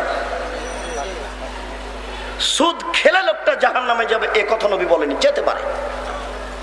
কিন্তু একটা লোক যদি নবীর নামে মিথ্যা কথা বলে তাহলে সে সরাসরি জাহান্নামে। কথা বুঝতে পারেননি? আবার আর একটা কথা বলি, এবার আপনার গায়ে লাগবে, এমন ভাবে লাগবে মনে হচ্ছে যেন আপনার শরীরে একটু কেটে দিয়ে লবণ দেওয়া হয়েছে। আপনার গায়ে এত কঠিন ও কঠোর ভাবে লাগবে। শুনুন, জেনা সবচেয়ে নোংরা পাপ, জেনা সবচেয়ে নোংরা পাপ, জেনা সমাজে সবচেয়ে নোংরা পাপ। জেনা করলে লোকটা জাহান্নামে যাবে এ কথা নবী বলেননি। আল্লাহ নবী বলেন আল বিক্র বিল বিক্রে জিলদু মিয়া তাগরিবু সানা। অবিবাহিত ছেলে মেয়ে যদি জেনা করে তাহলে তাকে 100 লাঠি পিটিয়ে 1 বছরের জন্য এলাকা থেকে তাড়িয়ে দিতে হবে। তিনি বলেন অবিবাহিত ছেলে মেয়ে যদি জেনা করে তাহলে তাকে 100 লাঠি পিটিয়ে এলাকা থেকে 1 বছরের জন্য তাড়িয়ে দিতে হবে। তিনি বলেন আস-সাইবু বিস-সাইবার রাজম। বিবাহিত নারী পুরুষ যদি জেনা করে তাহলে তাকে ইট দিয়ে, ঢেল দিয়ে, পাথর দিয়ে মেরে মেরে মেরে ফেলতে হবে। বিবাহিত নারী পুরুষ যদি জেনা করে তাহলে তাকে ইট দিয়ে, ঢেল দিয়ে, পাথর দিয়ে মেরে মেরে মেরে ফেলতে হবে। তার বাঁচার কোনো পথই নেই। 3 শ্রেণীর মানুষকে হত্যা করতে হয়। সরকারের পক্ষ থেকে 3 শ্রেণীর মানুষকে হত্যা করতে হবে। 2 শ্রেণীর মানুষের বাঁচার পথ আছে, 1 শ্রেণীর মানুষের বাঁচার পথ নেই। 3 শ্রেণীর মানুষকে হত্যা করতে হয়। 2 শ্রেণীর মানুষের বাঁচার পথ আছে, 1 শ্রেণীর মানুষের বাঁচার পথ নাই। এটা কোরআন মাজিদ। আমি বলছি আমি কোরআন মাজিদ মানি না।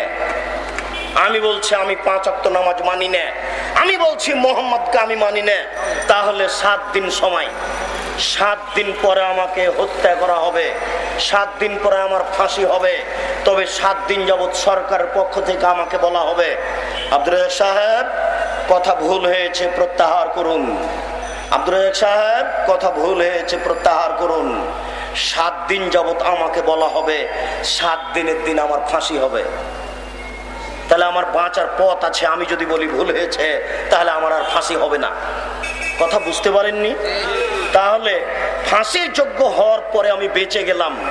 আরেকটা 2, আপনি যদি আমাকে হত্যা করেন তাহলে আমার বাপ মা আপনাকে হত্যা করে নেবে। আপনি যদি আমাকে হত্যা করেন আমার বাপ মা আপনাকে হত্যা করে নেবে। এর নাম কেসাস। তবে আপনার বাঁচার পথ আছে। আমার বাপ মা যদি বলে যাক যাক তুমি অন্যায় করেছো করেছো, তোমাকে আমরা হত্যা করব না, যাক আমার বাপ মা যদি বলে যাক তুমি অন্যায় করেছো করেছো, তোমাকে আমি হত্যা করব না, তাহলে আপনি বেঁচে গেলেন। কথা বুঝতে পারেননি? কিন্তু বিবাহ করার পরে যদি কেউ জেনা করে তার বাঁচার কোনো পথ নেই দুনিয়াতে। বিবাহ করার পরে যদি কেউ জেনা করে তার বাঁচার কোনো পথ নেই। এদেশের লাখো ভাবিকে ইট পাথর দিয়ে মেরে ফেলতে হবে যারা দেবরের সাথে জেনায় লিপ্ত হয়েছে। এদেশের লাখো দুলা ভাইকে ইট পাটকেল দিয়ে মেরে ফেলতে হবে যারা সেলিকার সাথে জেনায় লিপ্ত হয়েছে। এদেশের লাখো নারী পুরুষকে ইট পাটকেল দিয়ে মেরে ফেলতে হবে যারা বিবাহের পরে পরকীয়া প্রেমে লিপ্ত হয়েছে। শুনুন, আমার দিকে আপনি এক খেলে চেয়ে থাকবেন, কোনো দিকে কান লাগাবেন না। এই মাইকের আওয়াজ যতদূর পর্যন্ত যাচ্ছে সকল মুসলিম ভাই ও বোনকে বলছি, আপনি চলাচল বন্ধ করে, আপনার টিভি বন্ধ করে, আপনার কথা ও কর্ম লেনদেন বন্ধ করে এক খেলে আপনি আমার দিকে চেয়ে থাকুন। মনে হবে যেন বাস্তব বিচার হচ্ছে। আপনাকে আমি একটা বিচার দেখাচ্ছি, দেখুন আমার দিকে খেয়াল করে থাকবেন।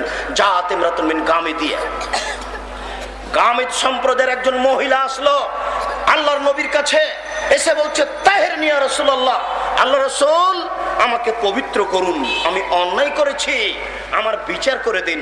তখন আল্লাহ রাসূল বলছেন ইরজিই, তুমি বাড়ি ফিরে যাও, আস্তাগফিরুল্লাহ, তুমি আল্লাহর কাছে ক্ষমা চাও, অতুবি ইলাইহি, তুমি তওবা করো, তোমার পাপ ক্ষমা হয়ে যাবে।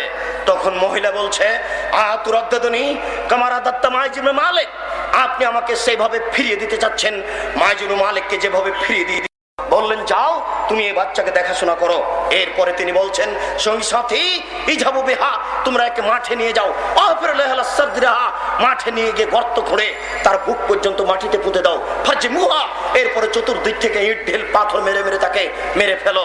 সাহাবীগণ বলছেন আমরা মহিলাটিকে মাঠে নিয়ে গেলাম, গর্ত খুঁড়লাম, গর্ত খুঁড়ে বুক পর্যন্ত মাটিতে পুঁতে দিলাম, এরপর চতুর্দিক থেকে ইট ঢেল পাথর মারতে লাগলাম।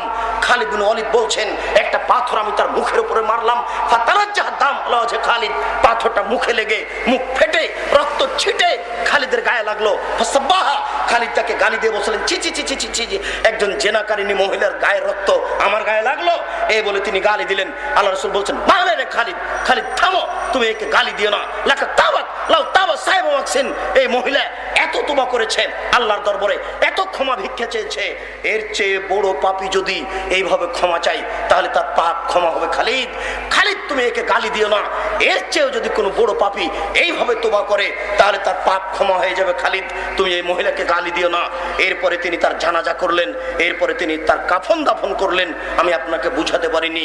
আল্লাহ রাসূল বলছেন খালিদ একে গালি দিও না, এর চেয়ে বড় পাপী যদি এইভাবে তওবা করে তাহলে তার পাপ ক্ষমা হবে। মানে খালিদ এই মহিলার পাপ ক্ষমা হয়ে গেছে, খালিদ এই মহিলার পাপ ক্ষমা হয়ে গেছে, তাই তো তিনি জানাজা করলেন, তাই তো তিনি কাফন দাফন করলেন। কই তিনি তো বললেন না যাও তোমার পাপ ক্ষমা হয়ে গেছে, তোমার বিচার হবে না, এই কথা তো তিনি বললেন না। আমি মনে হয় বুঝাতে পারছি না আপনাকে। বুখারী মুসলিমের হাদিস পেশ করে, মুসলিম শরীফের হাদিস পেশ করে বুঝাতে চাচ্ছি বিবাহ করার পরে জেনা করলে তার বাঁচার কোনো পথ নেই, পৃথিবীতে কোনো পথই নেই বাঁচার।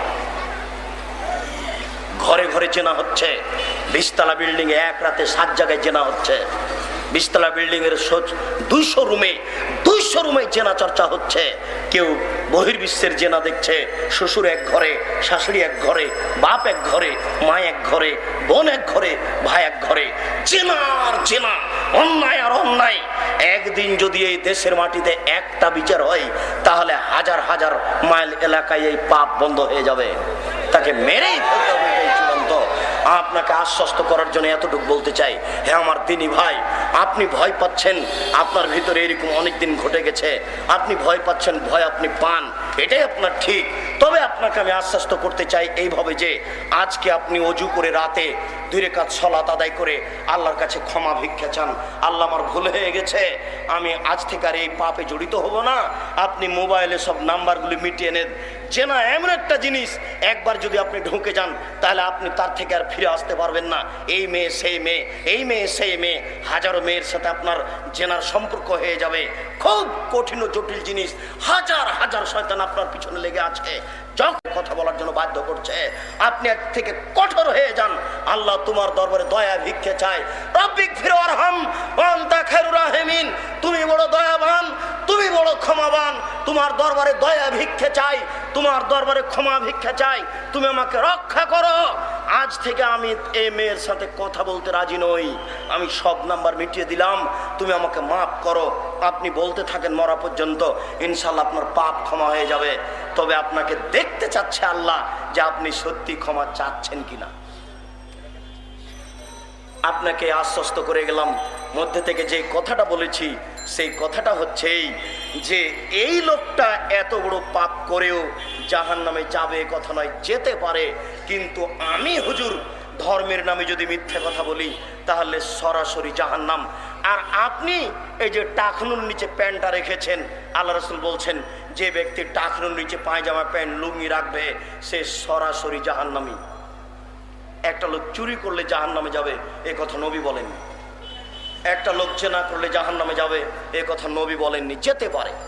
একজন লোক নামাজ না পড়লে জাহান্নামে যাবে এ কথা নবী বলেননি, যেতে পারে। তবে আল্লাহ রাসূল বলছেন কেউ যদি টাকনুর নিচে পায়জামা প্যান্ট লুঙ্গি পরে তাহলে সে সরাসরি জাহান্নামী। তিনি বলছেন কেউ যদি আমার নামে মিথ্যা কথা বলে তাহলে সে সরাসরি জাহান্নামী। কি দিয়ে আপনাকে মিথ্যা কথা দেয়? মুকশিদুল মুমিনিন বইয়ে অনেক মিথ্যা কথা, তার একটা মিথ্যা কথা আপনাকে বলি। বিচারের কাঠগড়াতে আল্লাহ তাআলা সমস্ত ফাতেমা নামে মেয়েকে ডেকে বলবেন, যত মহিলার নাম ফাতেমা সমস্ত মহিলাকে ডেকে বলবেন, এই শোনো, ফাতেমা নামে মহিলা, যেহেতু মোহাম্মদের মেয়ের নাম ফাতেমা আমি তাকে মাফ করে দিয়েছি, তোমাদের নাম ফাতেমা আমি ওই ওসিলাই তোমাদেরও মাফ করে দিলাম। পতিতালয়ের মেয়েটা যদি হয় ফাতেমা, হুজুর আপনি যে লিখলেন তো একটু হিসাব করবেন না এটা চলবে কিনা। আপনাদেরকে বলছি এই লেখার জন্য, লেখকের জন্য আপনারা আল্লাহর কাছে ক্ষমা ভিক্ষা যান। এদেশের যারা দায় দায়িত্ব পালন করছে চলে গেছে, তারা খুব বড় বিপদে আছে। শুনুন, মহান আল্লাহ বলেন, ইয়া আইয়ুহাল্লাযীনা আমানু কু আনফুসাকুম ওয়া আলাইকুম নারা। হে দুনিয়ার পরিবারের মালিক, তোমরা তোমাদেরকে এবং তোমাদের পরিবারকে জাহান্নাম থেকে বাঁচাও। হে দুনিয়ার পরিবারের মালিক, তোমরা তোমাদেরকে এবং তোমাদের পরিবারকে জাহান্নাম থেকে বাঁচাও।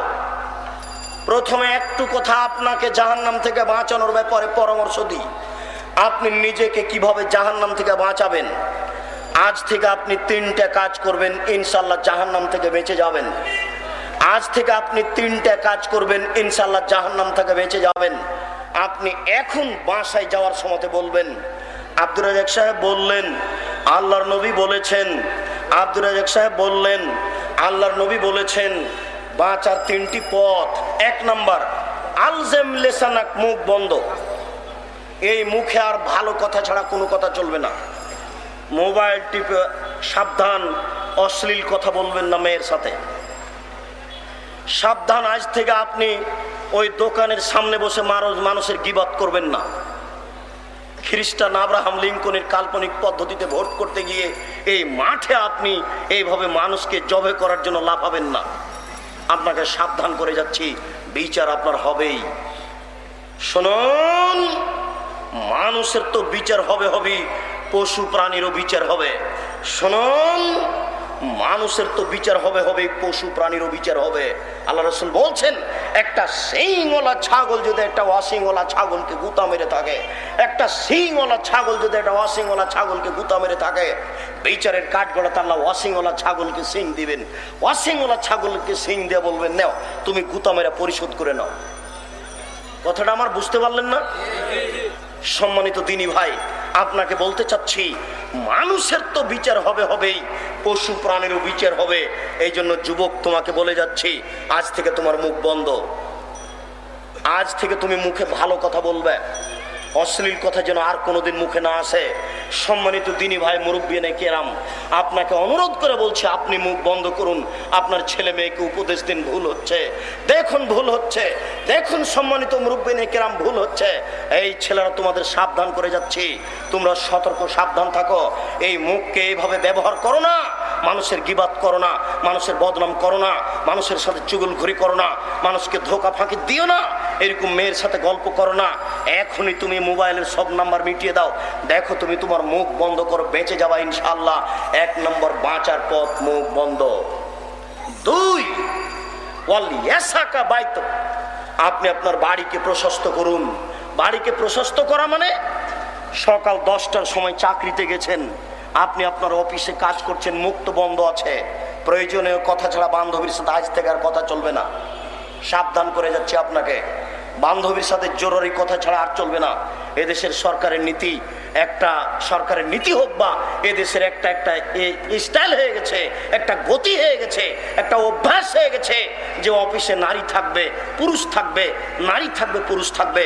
আপনি বিশ্বাস করুন, নারীকে দেশ চালানোর জন্য সৃষ্টি করা হয়নি, নারীকে অফিস চালানোর জন্য সৃষ্টি করা হয়নি, নারীকে কোর্ট কাছারি চালানোর জন্য সৃষ্টি করা হয়নি, নারীকে প্রযুক্তির জন্য সৃষ্টি করা হয়নি।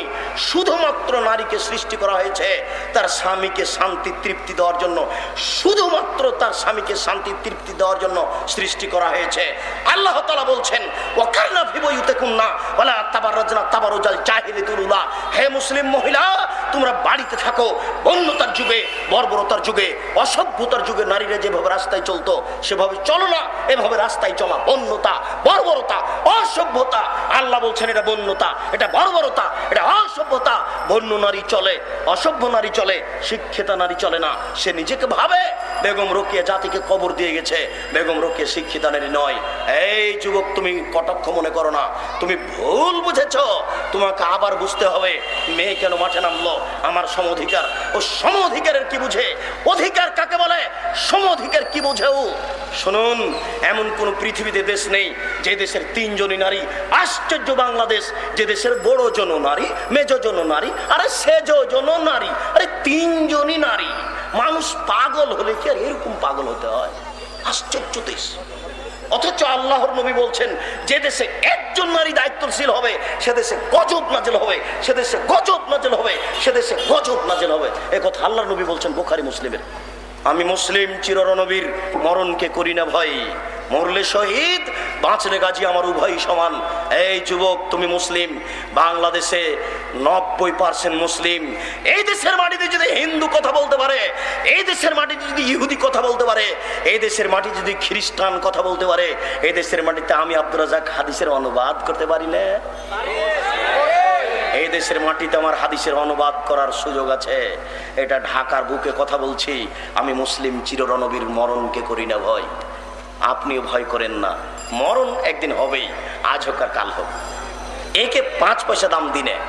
শুনুন, যে কথা বলছিলাম, বাঁচার 3টি পথ। বাঁচার 3টি পথের একটা মুখ বন্ধ করা, একটা হচ্ছে বাড়িকে প্রশস্ত করা। বাড়িকে প্রশস্ত করা মানে আপনি অফিসে গেছেন, কাজ শেষ হয়েছে, তাড়াতাড়ি বাড়িতে ঢুকে যান, আর কোনো কাজ নেই। আপনার স্ত্রী বাড়ি ত্যাগ করতে পাবে না জরুরি প্রয়োজন ছাড়া। আপনার স্ত্রী বাড়ি ত্যাগ করতে পাবে না জরুরি প্রয়োজন ছাড়া। আপনি যাবেন তরকারি কিনতে বাজারে, আপনার স্ত্রী গেল কেন? আপনি কি মরেছেন? আপনার ছেলে কি মারা গেছে? আপনার কাজের লোক কি মরেছে? আপনার স্ত্রী বাজারে যাবে কেন? যাবে কেন? সে যাবে কেন? 10টার সময় বাজারে গেছে, 5টা পর্যন্ত বাজারে থেকেছে, হাজারো পুরুষ তাকে ধাক্কা মেরেছে। টাকা দিলেন মোহর, আপনি আর ধাক্কা মারলো আর একজন। মানে একটু আপনাকে খারাপ লাগে না? আপনি পুরুষ নন, আপনাকে একটু খারাপ লাগে না? আপনি পুরুষ নন। শুনুন, বাঁচার 2 নম্বর পথ, আপনি বাড়িতে থাকুন, আপনার স্ত্রী বাড়িতে থাকবে, জরুরি প্রয়োজন ছাড়া বাড়ি ত্যাগ করবেন না। এটা হলো বাঁচার 2 নম্বর পথ। বাঁচার 3 নম্বর পথ, অবকালা খাতে তুমি তোমার পাপের জন্য কাঁদো। এবার আপনি বাড়ি যাবেন আর বলবেন, বাঁচার 3টি পথ। 1 নম্বর পথ, মুখ বন্ধ করতে হবে। 2 নম্বর পথ, জরুরি প্রয়োজন ছাড়া বাড়ি ত্যাগ করা যাবে না। 3 নম্বর বাঁচার পথ, পাপের জন্য কাঁদতে হবে। মনে থাকবে না? সিরিয়াল দেন তো আপনি এবার একাই। মাইকের আওয়াজ যতদূর পর্যন্ত যাচ্ছে সকল মুসলিম ভাই ও বোনকে বলছি, আপনি সিরিয়াল দেন। 1 নম্বর বাঁচার পথ কি বলেন তো? মুখ বন্ধ করা। 2 নম্বর বাঁচার পথ, জরুরি প্রয়োজন ছাড়া বাড়ি ত্যাগ করা যাবে না। 3 নম্বর বাঁচার পথ, পাপের জন্য রাতে উঠে কাঁদতে হবে। এই 3টে পথ আপনি অবলম্বন করুন, তাহলে আপনি নিজেকে বাঁচাতে পারবেন। দুঃখিত আপনাকে কি দিয়ে বুঝাই এইসব কথা। আল্লাহুস সামাদ। আপনি পুরুষ বাড়িতে আছেন, বউ বাজারে চলে গেল।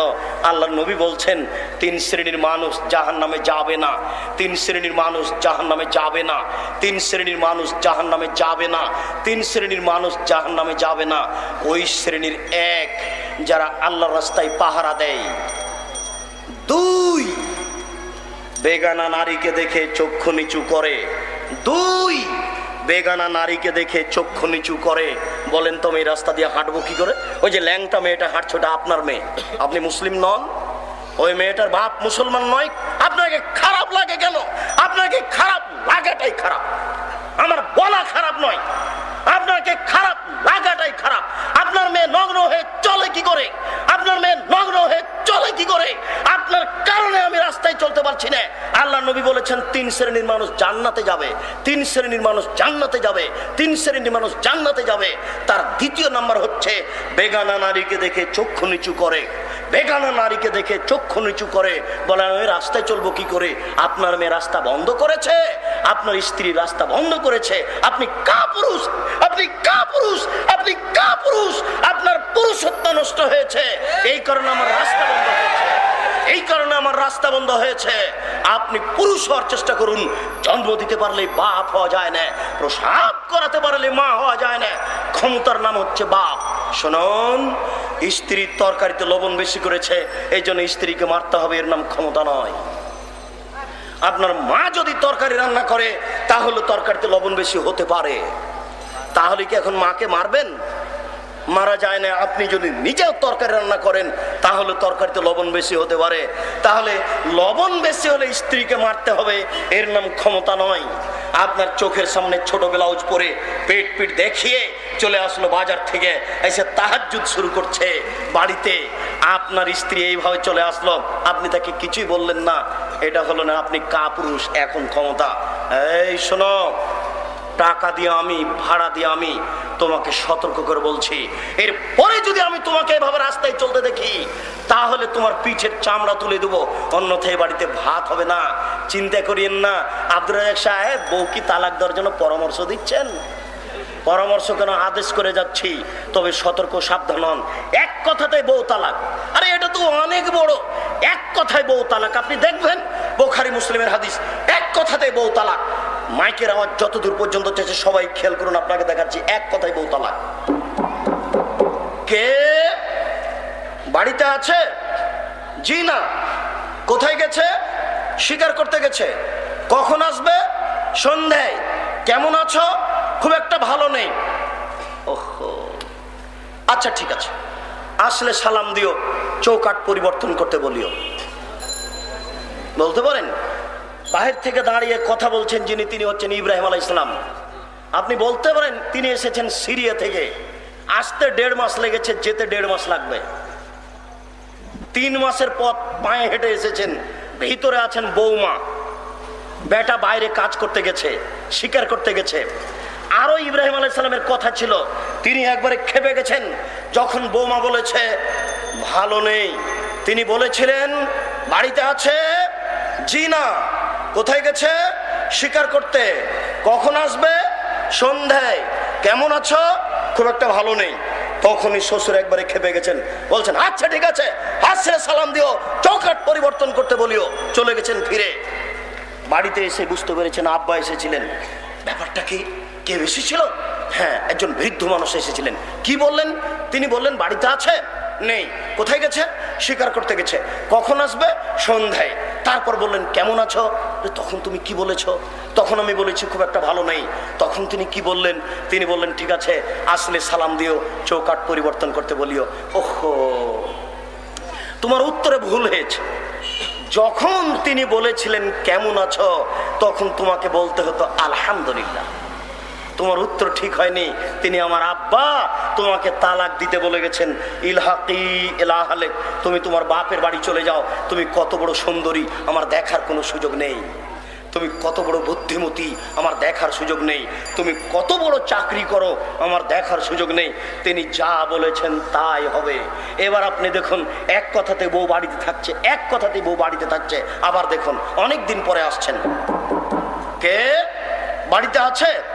জি না। কোথায় গেছে? শিকার করতে গেছে। সন্ধ্যায়, কেমন আছো? আলহামদুলিল্লাহ। কি খাও? এ দেখুন কথা বাড়লো না, বুঝাতে পারলাম না মনে হয়। আগে এই পর্যন্ত থেমে গেছিলেন, একবারে রাগ করে চলে গেলেন, বলে যে চৌকাট পরিবর্তন করতে বলিও। এখন বলছেন যে কেমন আছো? আলহামদুলিল্লাহ। তারপরে শ্বশুরে জিজ্ঞাসা করছেন কি খাও? তখন বৌমা ভিতর থেকে বলছেন গোস্ত আর পানি। আল মাও আল লাহাম, গোস্ত আর পানি, পোলাও নেই, রুটি নেই, কিছু নেই। আপনার মতো এত আইটেমের কোনো খাবার নেই। আপনাকে এটুকু বুঝার জন্য আরেকটা কথা বলি। ইব্রাহিম আলাইহিস সালাম কিন্তু অনেকদিন আগে এই বৌমা স্বামীকে, অর্থাৎ এই ছেলেকে দুধের অবস্থায় রেখে গেছিলেন। জানেন না কাহিনী? ইব্রাহিম আলাইহিস সালাম তার স্ত্রী হাজেরাকে বাচ্চাটাকে কাবা ঘরের পাশে দুধ খাওয়ানো অবস্থায় রেখে গেছিলেন। আর একবার ইব্রাহিম আলাইহিস সালাম এসেছিলেন ছেলেকে কুরবানি করতে, তখন বয়স তার 8-9 বছর। এবার এসেছেন বৌমা দেখতে, আর একবার আসলেন বৌমা দেখতে, বৌমাকে বহাল রাখতে বললেন। এবার বলে চলে যাচ্ছেন আচ্ছা ঠিক আছে, আসলে সালাম দিও, চৌকাট বহাল রাখতে বলিও। আপনার স্ত্রী বারবার বাজার থেকে নগ্ন পোশাকে আসবার, আপনি কিছু বলবেন না? মানে হতেই পারে না। এক কথাতে বউ তালাক। আমি আপনাকে তালাক দিতে বলিনি, আপনাকে পরামর্শ দিয়ে যাচ্ছে আপনার স্ত্রীকে আপনি সংশোধন করুন। যদি সম্ভব না হয় তাহলে এই স্ত্রী রাখা যাবে না, এ কথাই ঠিক। আপনি স্ত্রীর কারণে পরকাল হারায়েন না। শুনুন, যেদিন থেকে আপনার স্ত্রী আপনার বাড়িতে এসেছে, ও যত পাপ করছে সমস্ত পাপের জবাব আপনাকে দিতে হবে। আপনার স্ত্রীর পেটটা যদি 20,000 মানুষে দেখে থাকে, 20,000 মানুষে যত পাপ করেছে, আপনার স্ত্রী একাই তত পাপ করেছে। আপনার স্ত্রী একাই যত পাপ করেছে, আপনি একাই তত পাপ করেছেন। এক পাপ 3 ভাগে বিভক্ত। 20,000 লোক পাপী, আপনার স্ত্রী পাপী, আপনি পাপী, 3 জনই সমান। এবার মনে হয় বুঝাতে পারলাম না। 10,000 মানুষ পাপী, ওই পরিমাণ আপনার স্ত্রী পাপী, ওই পরিমাণ আপনি পাপী। পুরুষ হন, পুরুষ হন। পুরুষ হওয়ার জন্য আপনাকে অনুরোধ করে যাচ্ছে।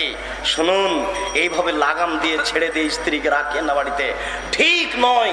এখানে আর একটা পরামর্শ আপনাকে দিয়ে যাচ্ছে। দেখুন, আবু দাউদ, মুসলিম, আবু দাউদের হাদিস, তিরমিজি, ইবনে মাজার হাদিস।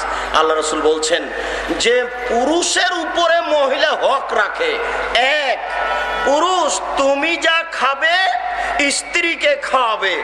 2, তুমি যা পরো স্ত্রীকে পরাবে। 3, কখনো তুমি স্ত্রীকে কটু কথা বলো না। স্ত্রীকে কটু কথা বলতে হয় না, ওদের মারতে হয় না, ওদের গালি দিতে হয় না, ওদের আদর করতে হয়। ওরা এত আদরের, ওরা এত আদরের, ওরা এত আদরের, ওরা হচ্ছে বগড়া সোনাতলা হাটের আদরের মাংসা। ওদেরকে আদর করতে হয়, ওদেরকে মারতে হয় না। শুনুন, 3, কখনো কটু কথা বলো না। 4, কখনো মুখের ওপরে মারো না। 5, তুমি তোমার বাড়ি ছাড়া অন্য কোথাও থাকতে দিও না। তুমি তোমার বাড়ি ছাড়া অন্য কোথাও থাকতে দিও না। তুমি তোমার বাড়ি ছাড়া অন্য জায়গায় যেতে দিও না। কি দিয়ে আপনাকে আমি ধর্ম বুঝাই? আল্লাহ তুমি বড় দয়াবান, তুমি বড় রহমান, তুমি বড় ক্ষমাবান। আমাদের দিয়ে যদি চলে তাহলে তুমি আমাদেরকে জাতির সামনে গ্রহণীয় করো। তোমার নবী 1450 বছর পূর্বে এই কথা বলে গেছেন, আমরা জাতির কাছে পেশ করতে পারলাম না। যদি জাতির কাছে পেশ করতে পারতাম তাহলে তারা পরিবর্তন হতো। তুমি যদি চাও আমাদেরকে, তাহলে আমাদেরকে জাতির সামনে গ্রহণীয় করো। আর আমাদের দিয়ে যদি না চলে তাহলে এরকম বলিষ্ঠ কণ্ঠের মানুষ তুমি জাতির সামনে নিয়ে আসো, যারা একবারে বলিষ্ঠ কণ্ঠে জাতিকে বলতে পারবে, জাতি পরিবর্তন হয়ে যাবে। আল্লাহ তুমি এই কথা কবুল করো, আল্লাহুম্মা আমিন। আমাদের দিয়ে যদি চলে তাহলে আমাদেরকে কবুল করো, আর যদি আমাদের দিয়ে না চলে তাহলে এরকম তুমি বলিষ্ঠ কণ্ঠের মানুষ তৈরি করো, যারা বলতে পারবে তুমি যা খাচ্ছ স্ত্রীকে খাও, তুমি যা পড়ছো স্ত্রীকে পড়াও, তুমি স্ত্রীকে কটু কথা বলো না, স্ত্রীকে মুখের উপরে মারো না, তুমি তোমার বাসা ছাড়া স্ত্রীকে কোথাও যেতে দিও না, তুমি তোমার বাসা ছাড়া স্ত্রী কোথাও থাকতে দিও না। শুনুন, বিশেষভাবে বিবাহ বাড়িতে যেতে দিয়েন না, নইলে তার স্বামীর সংখ্যা বেশি হয়ে যাবে। আপনাকে সতর্ক করে যাচ্ছি, দুনিয়া উল্টে গেছে, এই জন্য আপনার পরিবেশ উল্টে যাবে, এটা ঠিক নয়। আপনি মুসলিম, সমাজ উল্টে গেছে, নারী রাস্তাতে ল্যাংটা হয়ে নাচছে হাঁটছে, এই জন্য আপনাকে হতে হবে, এটা ঠিক নয়। আপনাকে পরিবর্তন হতে হবে। বাঁচার তিনটে পথ দিয়ে গেলাম, পরে বলছিলাম 3 শ্রেণীর মানুষ জান্নাতে যাবে। 3 শ্রেণীর মানুষ জান্নাতে যাবে। তার দ্বিতীয় শ্রেণীর মানুষ হচ্ছে যে বেগানা নারীকে দেখে চক্ষু নিচু করে যারা। তৃতীয় শ্রেণীর মানুষ যারা পাপের জন্য কাঁদে। আগের 3টার সাথে পরের 3টা মিলে গেল, পরের 3টার শেষটা মিলে গেল। আপনি ভুলে গেছেন নাকি? এবার বলেন তো বাঁচার 3টা পথ কি? 1, মুখ বন্ধ করতে হবে। 2, জরুরি প্রয়োজন ছাড়া আপনি আর আপনার স্ত্রী বাড়ি ত্যাগ করতে পাবেন না। 3, পাপের জন্য রাতে কাঁদতে হবে। শুনুন, 3 শ্রেণীর মানুষ জান্নাতে যাবে। 3 শ্রেণীর মানুষ জান্নাতে যাবে। 3 শ্রেণীর মানুষ জান্নাতে যাবে। 1 শ্রেণীর মানুষ হচ্ছে যারা আল্লাহর পথে পাহারা দেয়। দ্বিতীয় শ্রেণীর মানুষ হচ্ছে যারা বেগানা নারীকে দেখে চক্ষু নিচু করে। এই কথাতেই অনেক কথা এসেছে, বেগানা নারীকে দেখে চক্ষু নিচু করে। আমি রাস্তায় চলবো কি করে? আপনার স্ত্রী রাস্তা ঘেরেছে। আমি রাস্তায় চলবো কি করে? আপনার মেয়ে রাস্তা ঘেরেছে। আপনি মুসলিম, আপনার মেয়েকে বন্ধ করুন, অনুরোধ করে গেলাম। 3, পাপের জন্য কাঁদুন, ইনশাআল্লাহ আপনি জান্নাত পাবেন। এবার আপনার পরিবারকে বাঁচাবেন কিভাবে জাহান্নাম থেকে, তার আমরা একটার পর একটা কয়েকটা পরামর্শ আপনার সামনে পেশ করছি। শুনুন, মহান আল্লাহ বলছেন পরিবারকে বাঁচানোর বিষয়টি লোকমান হাকিমের ভাষায়। লোকমান হাকিম বলেন, বোনাইয়া লা তুশরিক বিল্লাহ, আব্বু আল্লাহর সাথে শিরক করো না। ইন্নাশ শিরকা লাযুলমুন আযীম, বেটা শিরক সবচেয়ে বড় পাপ। আব্বু শিরক করো না। এখানে যত মানুষের ছেলে 5 বছর বয়সের আছে, আপনি কোনোদিন আপনার ছেলেকে বলেছেন আব্বু শিরক করো না? আল্লাহ তোমাকে বলছি, তোমার অনেক শক্তি। হায় হায়, বাংলাদেশের মুসলিম 4 বছরের বাচ্চাকে, মহিলাটা 4 বছরের বাচ্চাকে দুধ থেকে নামিয়ে নিয়ে ছেলেকে নিয়ে চলে যাচ্ছে স্কুল ফিল্ডে। আপনার ভর্তি করছে নার্সারিতে। নার্সারিতে গিয়ে বাচ্চা রবি ঠাকুরের গান গায়। আল্লাহ, তুমি একটা মুসলমানের ছেলেকে গান শিখিয়ে দিলা না? মুসলমানের ছেলের গানটা এদেশের ছেলেরা বলতো, তুমি তো পারো। রবি ঠাকুর কি ধর্ম বুঝে আল্লাহ? রবি ঠাকুরের গানে তো শিরক আছে। আমার ছেলে দুধ ছেড়েই শিরক করবে? আমার ছেলে দুধ ছেড়েই শিরক করবে? তুমি অনেক বড় শক্তিশালী, তোমার দরবারে অভিযোগ পেশ করে গেলাম, তুমি এই অভিযোগ কবুল করো। রবি ঠাকুরের গান আমার ছেলে বলবে কেন?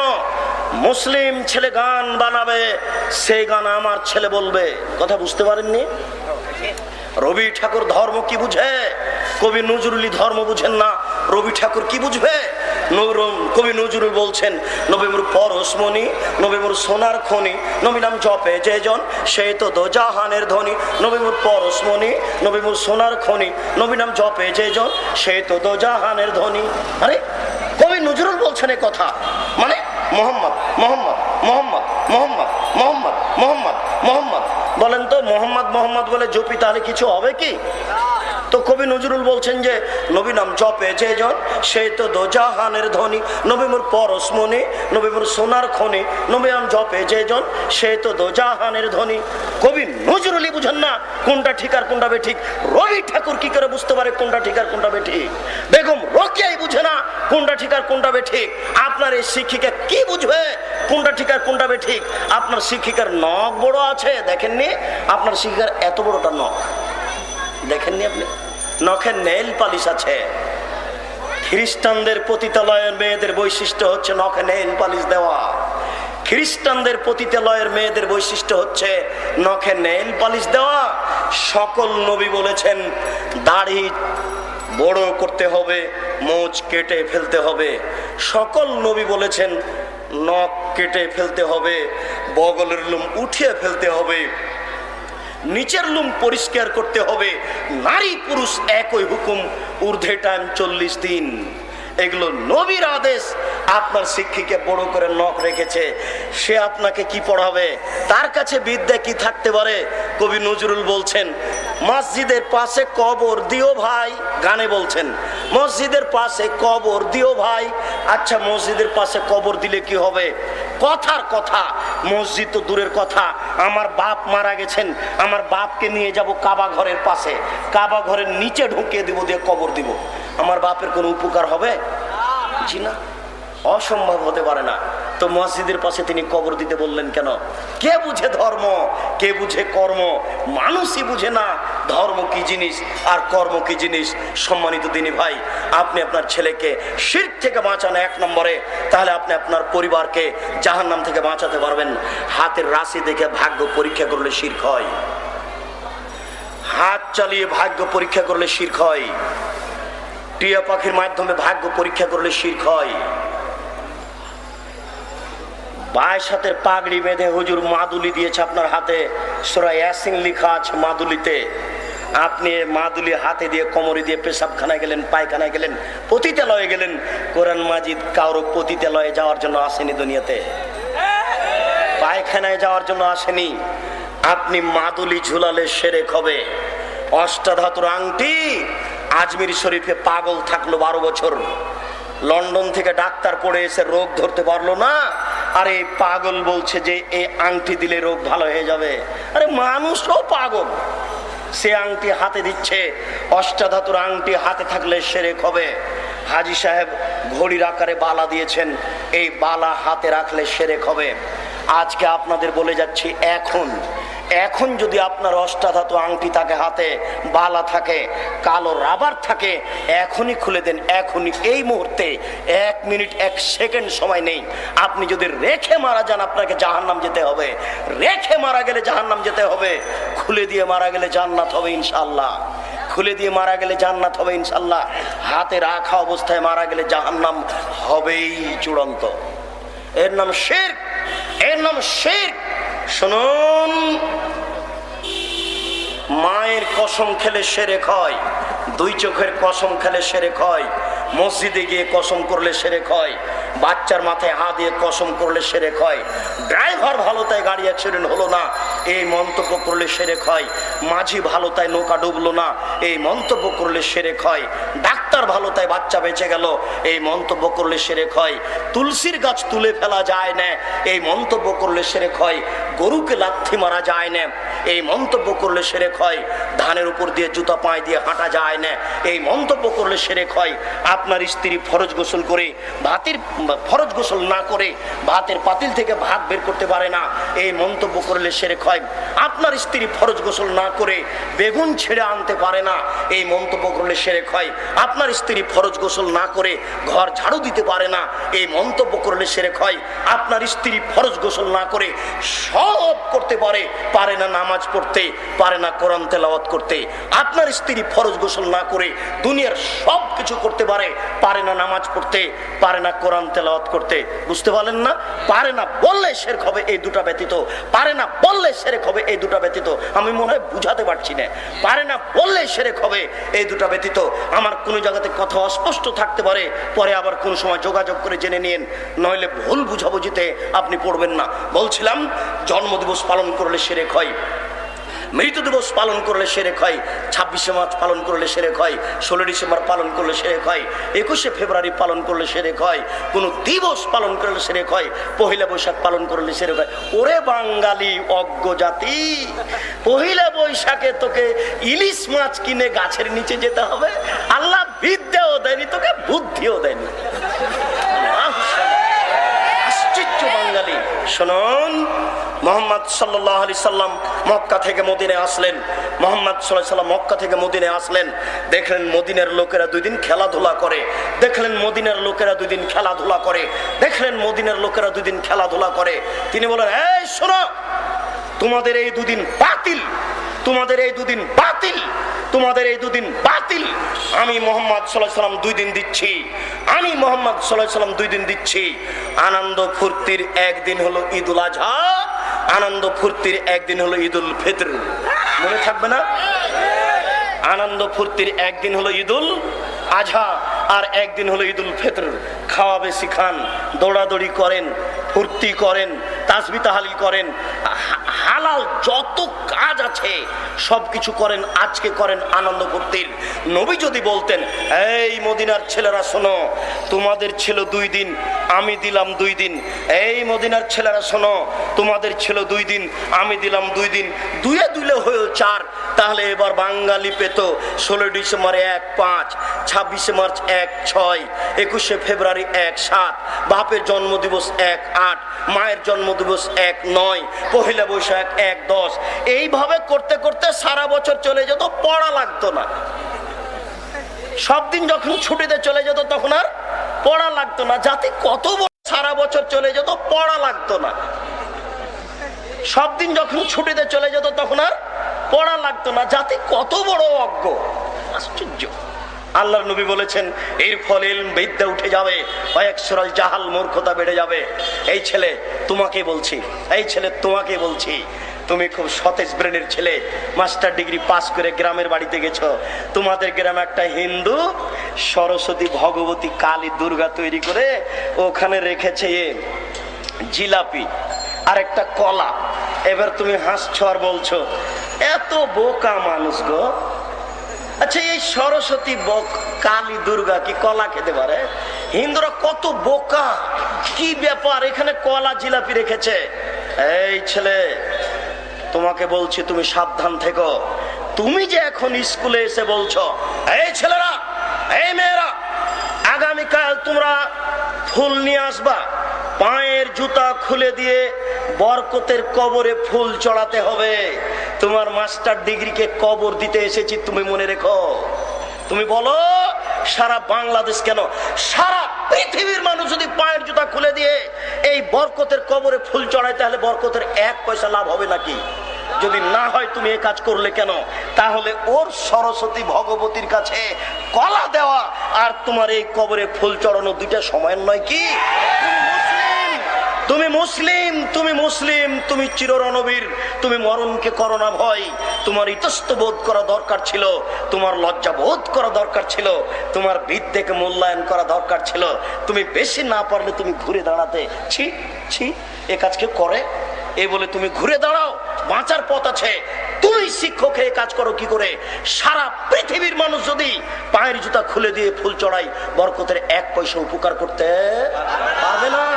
যদি সেদিন তুমি বলতে, এই ছেলেরা শোনো, তারা জীবন দিয়েছে, তারা রক্ত দিয়েছে, তোমরা একটু তার জন্য ক্ষমা চাও। তোমরা বলো, আল্লাহ এদেশের ভাষাকে টিকানোর জন্য বরকত জীবন দিয়েছে, তোমার দরবারে ক্ষমা ভিক্ষা চাচ্ছি। সে মানুষ, বরকত মানুষ, সালাম মানুষ, তার কোনো ভুল ত্রুটি থাকতে পারে। তোমাকে বলছি, দয়া করে তুমি তাকে ক্ষমা করো, দয়া করে তুমি তাকে ক্ষমা করো। এটা একটু বলতে পারেন না? কাপুরুষ ছেলে তুমি, তুমি সুন্দর ছেলে নও, অভিশপ্ত ছেলে তুমি। বাপ মারা গেছে, বাপের ছবিটা সুন্দর করে সাজিয়ে নিয়েছে, এখানে ঝুলিয়ে রেখেছো। তুমি সুসন্তান নও, তুমি হচ্ছ কাপুরুষ সন্তান, তুমি অভিশপ্ত সন্তান। তুমি যদি বলতে পারতে বাপের কবরের পাশে গিয়ে, তুমি যদি বলতে পারতে পিতার কবরের পাশে গিয়ে, তুমি যদি বলতে পারতে পিতার কবরের পাশে গিয়ে এভাবে বলতে পারতে, রব্বের হামহুমা কামা রব্বায়ানি সাগীরা, হে আমার প্রতিপালক, তুমি আমার পিতা মাতাকে দেখো বাল্য অবস্থায় তারা যেমন আমাকে দেখেছিল। রব্বিক ফিরলি বলে বলে দাইয়া, হে আমার প্রতিপালক, তুমি আমাকে ক্ষমা করো, আমার বাপ মাকে ক্ষমা করো। তুমি যদি বলতে পারতে, আল্লাহুম্মা গফিরলি আবি ওয়ারফা দারজাতাহু ফিল মাহদিন ওয়াবসালাহু ফি কবরিহি ওয়া নাব্বির লাহু ফিহি, আল্লাহ তুমি আমার পিতাকে ক্ষমা করো, তুমি তাকে উচ্চ মর্যাদা দান করো, তুমি তার কবরকে প্রশস্ত করো, তুমি তার কবরকে আলোকিত করো। তাহলে তুমি হতে সুসন্তান। তুমি তোমার বাপের ছবিকে সুন্দর করে সাজিয়ে বাড়িতে ঝুলে রেখেছো, তুমি অভিশপ্ত সন্তান, তুমি অভিশপ্ত সন্তান, সন্তান। তোমার বিদ্যাকে কবর দিতে এসেছি, তুমি মনে রেখো। আল্লাহ নবী বলছেন, এই ফলেন বিদ্যা উঠে যাবে, ওয়ায়াকসুরাল জাহাল, মূর্খতা বেড়ে যাবে। এই বাক্যই তোমাকে বারবার স্মরণ করতে হবে, এই বাক্য তোমাকে জপতে হবে। সম্মানিত মুরব্বিয়ানে কেরাম, আমি অনুরোধ করে যাচ্ছি আপনাদেরকে, আপনারা ছেলে মেয়েকে সতর্ক করুন। ভুল হচ্ছে, আপনার ছেলে ভুল পথে আছে, আপনার মেয়ে ভুল পথে আছে, আপনার ছেলে ভুল পথে আছে। আপনার পরিবারকে জাহান্নাম থেকে বাঁচাবেন কি করে? 1 নম্বর পথ বলে গেলাম, ছেলে মেয়েকে শিরক থেকে বাঁচাতে হবে। আপনি বড় বিপদে আছেন।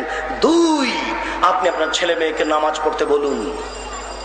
আল্লাহ তাআলা বলছেন, ওয়ামুর আহলাকা বিসসালাত ওয়াসতাবির আলাইহা, তুমি নিজে নামাজ পড়ো, তোমার পরিবারকে নামাজ পড়তে বলো, ছেলে মেয়েকে নামাজ পড়তে বলো।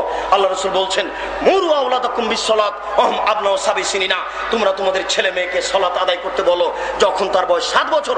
ওয়াজরিবুহুম আলাইহা ওয়াহুম আবনাউ 10 সিনিনা, পিটিয়ে নামাজ পড়াও যখন তার বয়স 10 বছর। সম্মানিত দিনী ভাই, আপনাকে কি দিয়ে বুঝাই? ওযু করে নামাজ পড়তে হয়, পানি নেই, তায়াম্মুম করে নামাজ পড়তে হবে।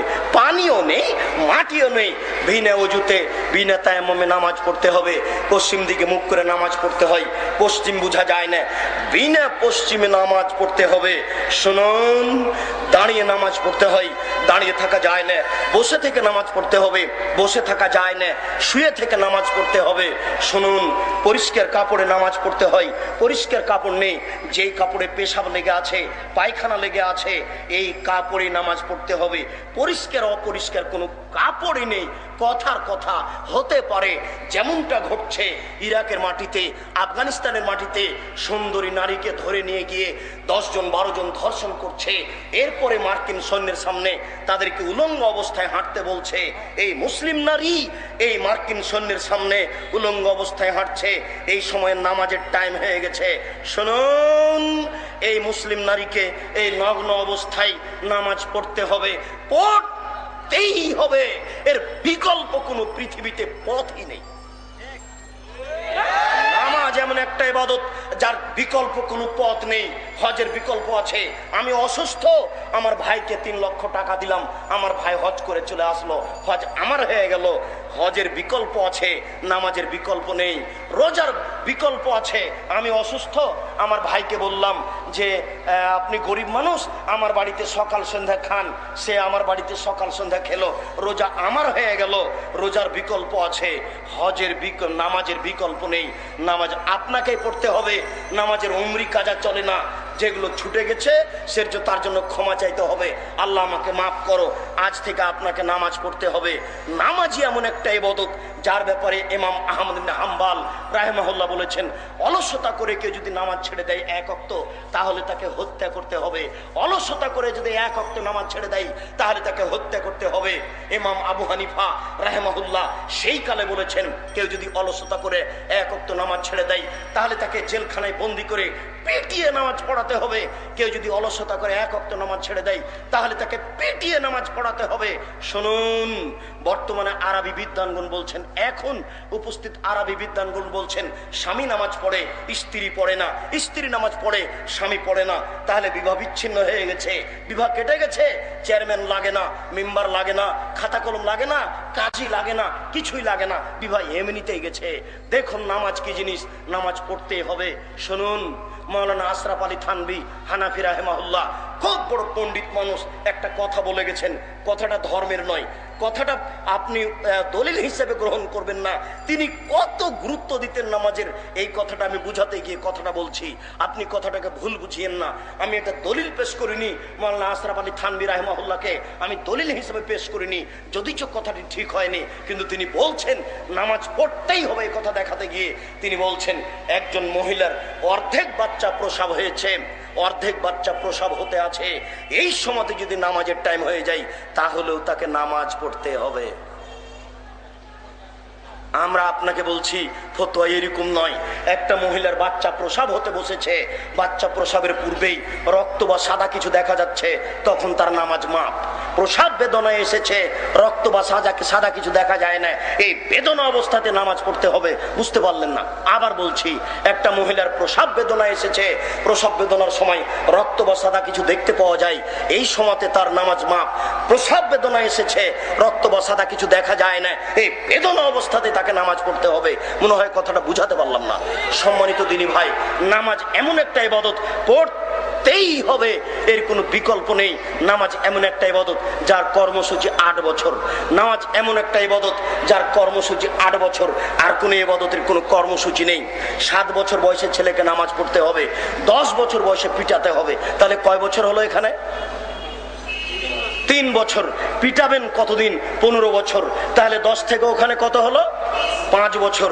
এই 5 আর 3 8 বছর হচ্ছে কর্মসূচি। 15 বছর পরে কোনো ছেলে আপনার বাড়িতে নামাজ না পড়ে থাকতে পারে না। 15 বছর বয়সে কোনো মেয়ে আপনার বাড়িতে নামাজ না পড়ে থাকতে পারে না, অসম্ভব থাকতে পারে না। কাপুরুষের থাকে, যার বাপ নেই তারই থাকে। মনে কষ্ট নিয়েন না, আপনাকে কষ্ট দিতে এসেছি। আপনার ছেলে নামাজ পড়ে না মানে আপনি একজন কাপুরুষ। এই ছেলে নামাজ পড়ে না 15 বছর বয়সে মানে এই ছেলের পিতা নেই। পিতা মানে ক্ষমতা। শুনুন, ছেলেকে আহার জোগাতে হবে, এর নাম ক্ষমতা নেই, এর নাম পিতা নয়। মেয়ের আহার জোগাতে হবে, এর নাম পিতা নয়। ছেলে মেয়ে ভিক্ষা করে খেতে পায়, ছেলে মেয়ে এতিম হলে 10 লালন পালন করে। কাজেই বাপকে খাওয়াতে হবে, আহার জোগাতে হবে, এটা জরুরি নয়। সবচেয়ে জরুরি হচ্ছে ক্ষমতা। বাপকে ক্ষমতা প্রয়োগ করতে হবে। বাপের চোখের সামনে কোন ছেলে এইভাবে নগ্ন টিভি দেখতে পারে না। বাপের জানতে কোন ছেলে 2 কানে ইয়ারফোন লাগিয়ে গান শুনতে পারে না। বাপের জানতে কোন সময় কোন ছেলে এইভাবে মোবাইলে কোন মেয়ের সাথে গল্প করতে পারে না। বাপের জানা অবস্থায় কোন ছেলের মোবাইলে এরকম যার তার নাম্বার থাকতে পারে না। মোবাইল অভিশাপ, আশীর্বাদ যত, অভিশাপ তার চেয়ে অনেক অনেক বেশি। মোবাইল ও আশীর্বাদ যত, অভিশাপ তার চেয়ে অনেক অনেক বেশি। মুরব্বিয়ানে কেরাম, আপনার পরিবারকে কিভাবে বাঁচাবেন? তৃতীয় পরামর্শ হচ্ছে, দেখুন আল্লাহ রাসূল বলছেন, মান কানাত লাহু ওয়ালিদা ফাআল্লামাহা ফাহসানা তালিমাহা ওয়া আদাবাহা ফাহসানা তাদিবাহা। কারো যদি কাজের মেয়ে থাকে, তাকে শিখিয়ে দিল, সুন্দর শিখিয়ে দিল। এই যুবক শোনো, তোমাকে বলছি, সব শিক্ষা সুন্দর নয়। নইলে নবী কেন বললেন শিখিয়ে দিল, সুন্দর শিক্ষা দিল? এই বাক্য যদি আমি আজকের এই জালসায় বুঝাতে পারি তাহলে আমি সফল ইনশাআল্লাহ। আপনি মানবেন এটা আমার জরুরি নয়, আপনাকে বুঝাতে পারলে আমি সফল। আপনি মানবেন এটা আমার জন্য জরুরি নয়, আপনি যদি বুঝেন তাহলে এটাই সফলতা। শুনুন, নবী বলছেন শিখিয়ে দিল, সুন্দর শিখিয়ে দিল, শিষ্টাচার শিখিয়ে দিল, সুন্দর শিষ্টাচার শিখিয়ে দিল। বোঝা যাচ্ছে সব শিষ্টাচার সুন্দর নয়। এবার পাশাপাশি আপনাকে শুক্রিয়া, আমি কথা শেষ করছি, তারপরে মিশে বলুন। সম্মানিত এমপি সাহেব, আমি অনুরোধ করে বলছি, আমরা অল্পক্ষণ কথা বলেই আমরা কথা শেষ করব। সম্মানিত এমপি সাহেবের আমরা কথা শুনবো ইনশাল্লাহ। মাননীয় এমপি সাহেবকে একটু অপেক্ষা করার জন্য আমরা আন্তরিকভাবে বিনীত অনুরোধ জানাচ্ছি। বলছিলাম, সম্মানিত দিনী ভাই, সব শিক্ষা সুন্দর নয়, সব শিষ্টাচার সুন্দর নয়। নইলে তিনি কেন বললেন শিক্ষা দিল, সুন্দর শিক্ষা দিল, শিষ্টাচার শিক্ষা দিল, সুন্দর শিষ্টাচার শিক্ষা দিল? আমি আপনাকে কয়েকটা শিষ্টাচার দেখাচ্ছি। তার একটা হচ্ছে, প্রথমে বলেছিলাম মনে আছে আপনার, যে আপনি আমাকে 1 গ্লাস পানি দিলেন, আমার মাননীয় এমপি সাহেবকে 1 গ্লাস পানি দিলেন। তাই এমপি সাহেব বললেন জাযাকাল্লাহ খায়ের, আর আমি বললাম থ্যাংক ইউ। দুটাই কিন্তু শিষ্টাচার। কথা বুঝতে পারেননি? দুটাই কিন্তু শিষ্টাচার। কোনটা ভালো আর কোনটা মন্দ আপনাকে বলতে হবে। এমপি সাহেব মোবাইলে রিং হচ্ছে, তিনি অন করে দিয়ে বলছেন আসসালামু আলাইকুম, আর আমি অন করে বলছি হ্যালো।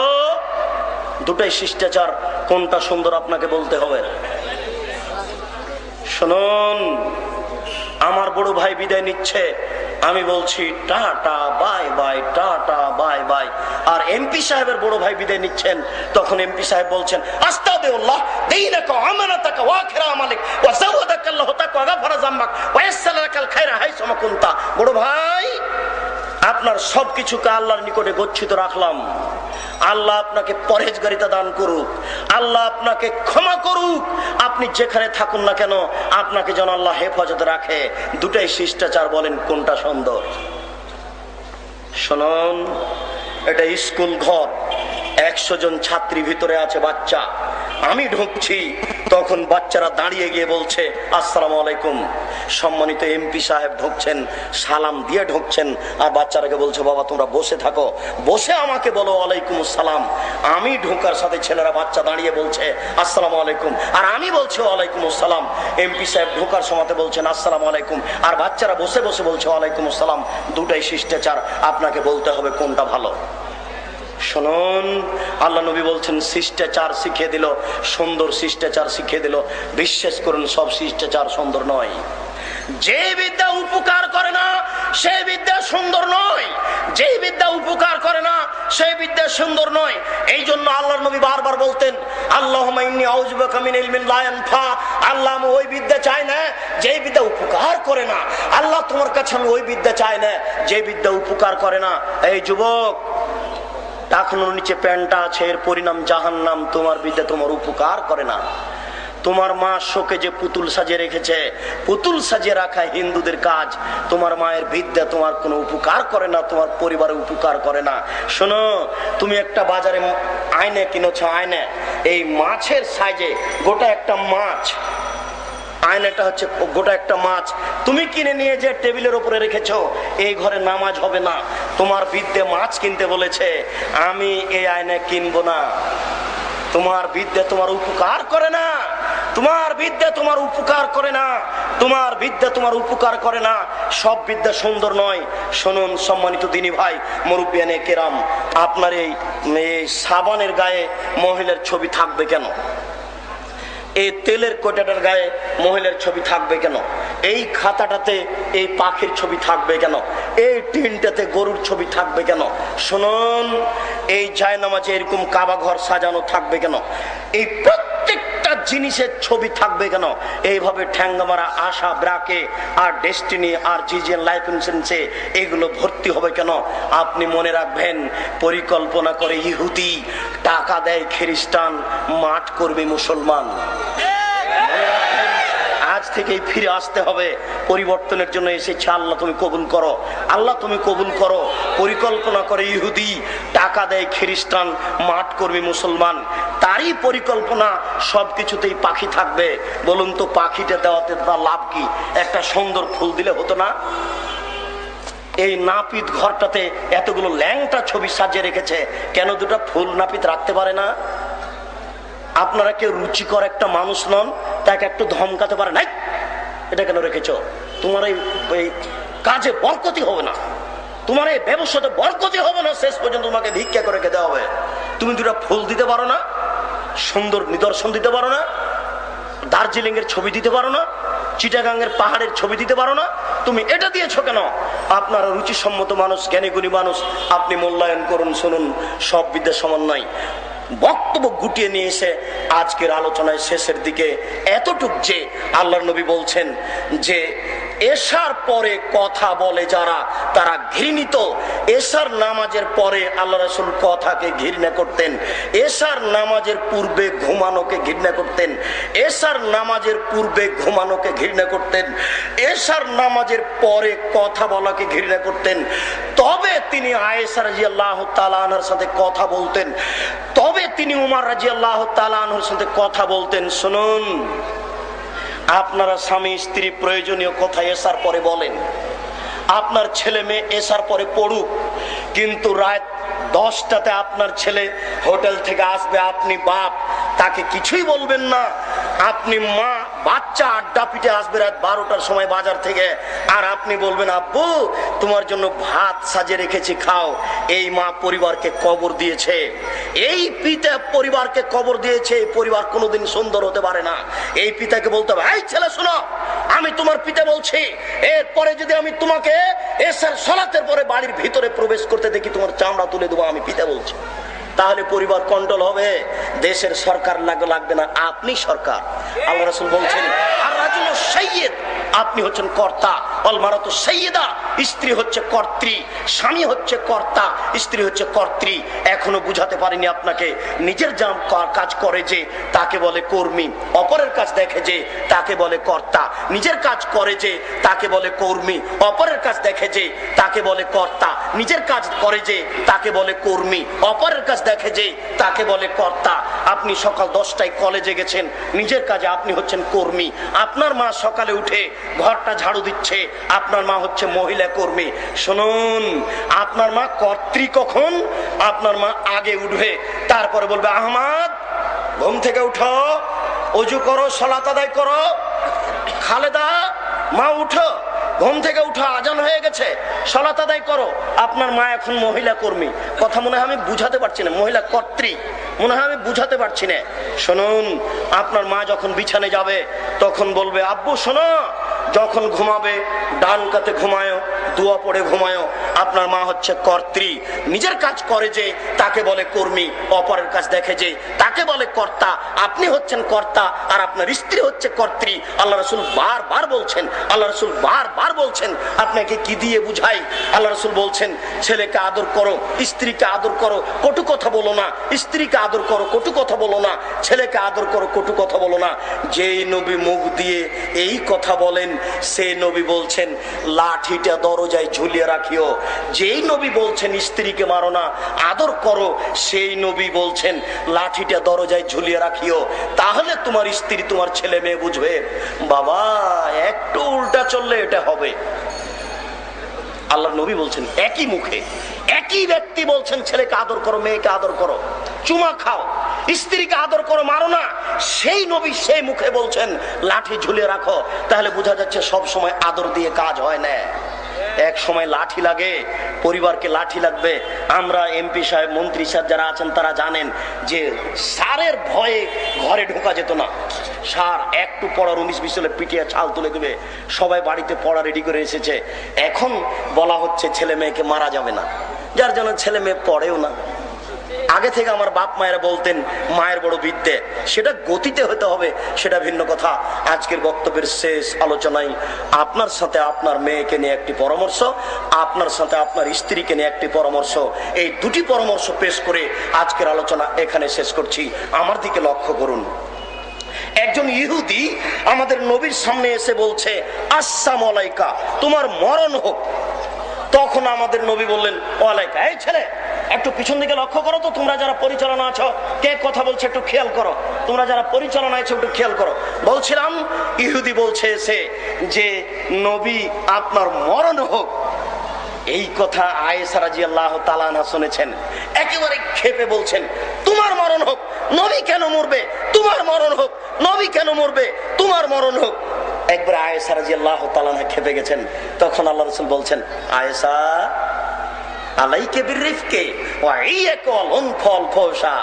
আয়েশা নরম হও, আয়েশা নরম হও, কঠোর হয়ো না, কর্কশ হয়ো না। শুনুন, পৃথিবীতে সবচেয়ে বড় শিক্ষিতা নারী হচ্ছেন আয়েশা। পৃথিবীতে সবচেয়ে বড় বুদ্ধিমতী নারী হচ্ছেন আয়েশা। পৃথিবীতে সবচেয়ে বড় সম্মানী নারী হচ্ছেন আয়েশা। আল্লাহ রাসূল বলছেন পুরুষেরা বড় বড় জান্নাত পাবে, তবে নারীরা বড় বড় জান্নাত পাবে না, মাত্র 3 জন। একজন হচ্ছেন ফেরাউনের স্ত্রী আসিয়া, আর একজন হচ্ছেন ঈসা আলাইহিস সালামের মা মারিয়াম, আর একজন হচ্ছেন আয়েশা। ফাজলু আয়েশা আলা সাইরিন নিসায়ে কা ফাজলি সারিদে আলা সাইরি তামে। সারিদ খাদ্যের যেমন পজিশন সম্মান সমস্ত খাদ্যের উপরে, আয়েশার তেমন সম্মান বিশাল পৃথিবীর সকল নারীর উপরে। আয়েশা সবচেয়ে শিক্ষিতা, বুদ্ধিমতী। এরপরে আল্লাহ রাসূল বলছেন আয়েশা নরম হও, কঠোর হয়ো না, কর্কশ হয়ো না। এত বড় শিক্ষিতা নারীকে যদি উপদেশ দেওয়া প্রয়োজন হয় তাহলে আপনার স্ত্রীকে উপদেশ দিতে হবে। আপনি যদি মনে করেন আব্দুর রাজ্জাক সাহেব আমার স্ত্রী আয়েশার চেয়ে দামি, তাহলে আমার কিছু বলার থাকবে না। আমি আপনাকে মনে হয় বুঝাতে পারলাম না। আয়েশার মতো মহিলাকে যদি উপদেশ দেওয়া প্রয়োজন হয় তাহলে আপনার স্ত্রীকে উপদেশ দিতে হবে। কথা মনে হয় আমি বুঝাতে পারিনি। বলেন তো আয়েশাকে আল্লাহর নবী কি বললেন? নরম হোক, কঠোর হয়েও না, কর্কশ হয়েও না। আপনার স্ত্রী যেন আজ থেকে কারোর সাথে ঝগড়া না করে, অতিরিক্ত অতিরঞ্জিত কথা না বলে। আপনি আপনার স্ত্রীকে একটু পরামর্শ দেন। একটা আমি পরামর্শ দিয়ে গেলাম আপনার স্ত্রীকে, এটা বাড়িতে গিয়ে বলে দিয়েন। খালেদা শোনো, আব্দুর রাজ্জাক একটা পরামর্শ দিয়েছেন, সেটা হচ্ছে বাড়িতে ঢোকার সময় কলিং বেলে যখন আঙ্গুল রাখবা তখন একটু ছোট করেও বলিও আসসালামু আলাইকুম। তাহলে হবে এই 20 তলা বিল্ডিং এর কোন জায়গাতে শয়তান থাকতে পারবে না। আর যদি আপনি শুধু কলিং বেলটা টিপে বাড়িতে ঢোকেন তাহলে কোটি কোটি শয়তান থাকবে। একটা কথার বিনিময়ে শুধু আসসালামু আলাইকুম নবী বলেছেন, বুখারী মুসলিমের হাদিস, নবী যা বলেছেন তাই হবে, নিশ্চিত থাকবে না, অবধারিত থাকবে না। নবী বলেছেন এই বাড়িতে শয়তান থাকবে না, অতএব থাকবে না। বুখারী মুসলিমের হাদিস। আপনি কলিং বেলটা টিপার সময়তে বলবেন আসসালামু আলাইকুম, কেউ শুনতে পাক আর না পাক, নবী বলেছেন আপনি বলবেন। কথা আপনাকে বুঝাতে পারিনি?